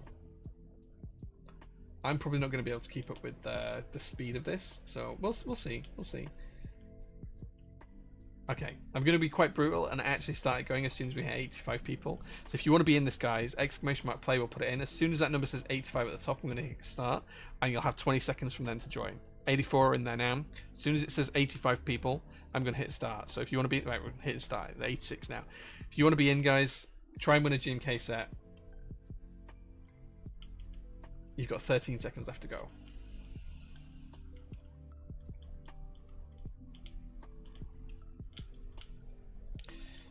3, 2, 1. Let's race. Incredible. Let's race. Let's see who's going to win the GMK set. 20 seconds or so to go until the end. It's flying along. Bob Hotshot's in the lead. G-Tor has taken the lead. Cake Jamon is down. Almost everyone's down. Everyone's dying. I can't tell who's going to make it. Is anyone going to make it to the end? Is anyone going to make it? Jumanji, maybe. Jumanji might make it to the end. They might make it. Jumanji might be our only finisher here. Nope, they're dead. Elkino flop. Nope. No wins. No wins. Everyone died. Everyone died. Let's play again. Let's play again. Let's see if we can find a winner on this track. Let's see if we can find a winner. Exclamation mark play, guys. Get yourselves back into the game. Get yourself back into the game. Great map. Get yourselves back into the game. We're going to play it until we have someone who finishes. And as soon as someone finishes, they're going to be the winner of the first GMK set. As soon as we hit 85 players in, I'm going to hit start. So get ready. 83, 84, 85, right. You've got 20 seconds to go. 20 seconds to get back into the game. And we're going to see if anyone can finish this track. And if they do, they're going to win a GMK set. That's all you have to do. You just have to get to the end, I think. And we'll do more normal track after this as well. But we're going to play this one until someone wins it. We're going to play this one until someone wins it, even if it takes us 10 attempts. So get ready. Here we go. Over the edge. Boom. Here we go, flying down. I'm going to try and get halfway down. Phallux. No. Ocelot. Ocelot is making it through. Are they going to make it all the way in? No, they're down. Ocelot's still alive, actually. Ocelot's still there. Iluna of the Stars maybe still ahead. Wygaz. Schmexy Surf. Saberclass. Saberclass. No. Saberclass doesn't do it. Schmexy Surf is our only person who might have a chance to do it here. No. No more winners. We go again. We go again. We go until someone wins. Exclamation mark play, guys. You've got to be in it to get this. You've got to be in it. As soon as 85 people are in, I'm hitting start. Same again. Same rules again. Same rules again. GMK is on the line here. There's a whole GMK set on the line here. All you have to be is in it and you might win it. Of course you might not as well. Right. 20 seconds to go. 20 seconds to go. Let's see if anyone can actually win this time. Third time lucky, right? 14 seconds. Get in the game, guys. There's a 1% chance of winning this. So realistically, if we have 100 people each time, Incredible. theoretically someone should win. It'd be very poor form if no one wins this time. Here we go. Alvi is in the lead. Can he stay in the lead? Can he stay in the lead? No, Lazy Keiko is now in the lead. No, Lazy Keiko's dead. Everyone's dead. Everyone's dead. I can't tell who is in or who isn't. Captain Reed is still in. Bagels on Toast is still in. Bagels on Toast. Is Bagels on Toast going to be the winner? Bagels on Toast. Bagels on Toast is our only finisher. Bagels on Toast, please reach out to one of the moderators. You have won a GMK set. Bagels on Toast, you have won a GMK set. You are the only Only finisher after 3 rounds. Only finisher in 22 seconds. No one else was able to finish. Okay, let's play a random track for the final GMK set here. I don't know what this track's going to be, so let's just go for it. Exclamation mark play. This is for the 3rd and final winner today. Exclamation mark play. I'll put you into it, guys. Oh, we have done this one before. This is a really long shot and people die all the way. This is a really terrible map. Like, I don't think anyone's ever finished this one either on stream. So, yeah. Exclamation mark play. As soon as we've got 85 people in, I'm going to hit start. We're 84. Right, that's it. Right, let's go. Let's go. So we're going to go Plinko Plonko first. Then we've got a bit of a drop. And then it's basically one long shot all the way to the end of the map. So we're going to sit and see who's going to make it to this fork in the road first. 5 seconds to go. Who's going to make it first? I put my money on Omnibon. Omnibon's going to be the first one in. Omnibon's going to be the first one there. Nope, nope. Code and Keebs. Code and Keebs is in the lead. Duodada is coming down. Godzilla Waddle is there as well. Code and Keebs is really slow. He might die here. Boom. Oh no, he's hit the speed boost. Code and Keebs has got the lead here. Massive lead. Massive, massive lead. No one else can keep up. Wait, is he dead? Code and Keebs is dead. Oh well. This is the way it goes. Kojak is now racing towards the finish line. Can he be the one to make it all the way? He's got bombs in the way. There are bombs on the path. He's slowed right down. Oh, he's going backwards now. Poship has taken the lead. Boom. Might get blown off the map here, though. He's stopped dead. Poship has stopped. Kojak went backwards. No one else is keeping up. Poship is going backwards now. Top G. Can Top G be the one that makes it all the way through? There's a marble there with no one's name on it. I think these are dead people. Top G. Can he make it all the way through? Can he make it? Oh! The explosions. No. No, lots of people getting stuck here. Commercial. Commercial might be the one to make it to the end here. Let's see if we can catch up. Did they make it into the pot? They missed the pot. They got to the end, but they missed the pot. Oh dear. Oh dear. Let's see if anyone else can make it. Why are there explosions? Because it's fun. True Blaze is stuck. Lazy Keiko. Lazy, are you going to be the winner? Free Juice as well. Free Juice storming into the lead there. Being chased by a barrel. Free Juiced. Is Free Juice going to make it? He's all the way at the end. Free Juiced. Free Juiced takes the win. Congratulations, Free Juiced. You are our 3rd winner today. And you also win a GMK set. Congratulations. It was nice being in the lead for a moment. Yeah, I'll bet. I don't think anyone else is able to finish this. True Blaze is still trundling on at a very slow pace. Maybe they're going to finish it? I don't know. No, they're going backwards again. Meme God also going backwards. Yeah, maybe a few people will finish it. But everyone's done really poorly here. We might not even get 10 people finish. Duodod, Farger, Meme God, Smoked Out, Hifnif, and Perlin. Is that going to roll out our top 10? No, Jelly Master's there as well. Ocelot and Wygaz. That rolls out our top 10. People finally getting here. 2.5 minutes after everyone else gets there. No one can run out the flames though. Arigato, Roboto, Iluna of the Stars, Mr. Gimp, Tob. People are dying. There we go. Free Juice, congratulations. Please reach out to a mod. You are our 3rd GMK winner. Congratulations, guys. I really appreciate you playing. That was really, really fun. Yeah, I came 29th. Anarchy came 30th.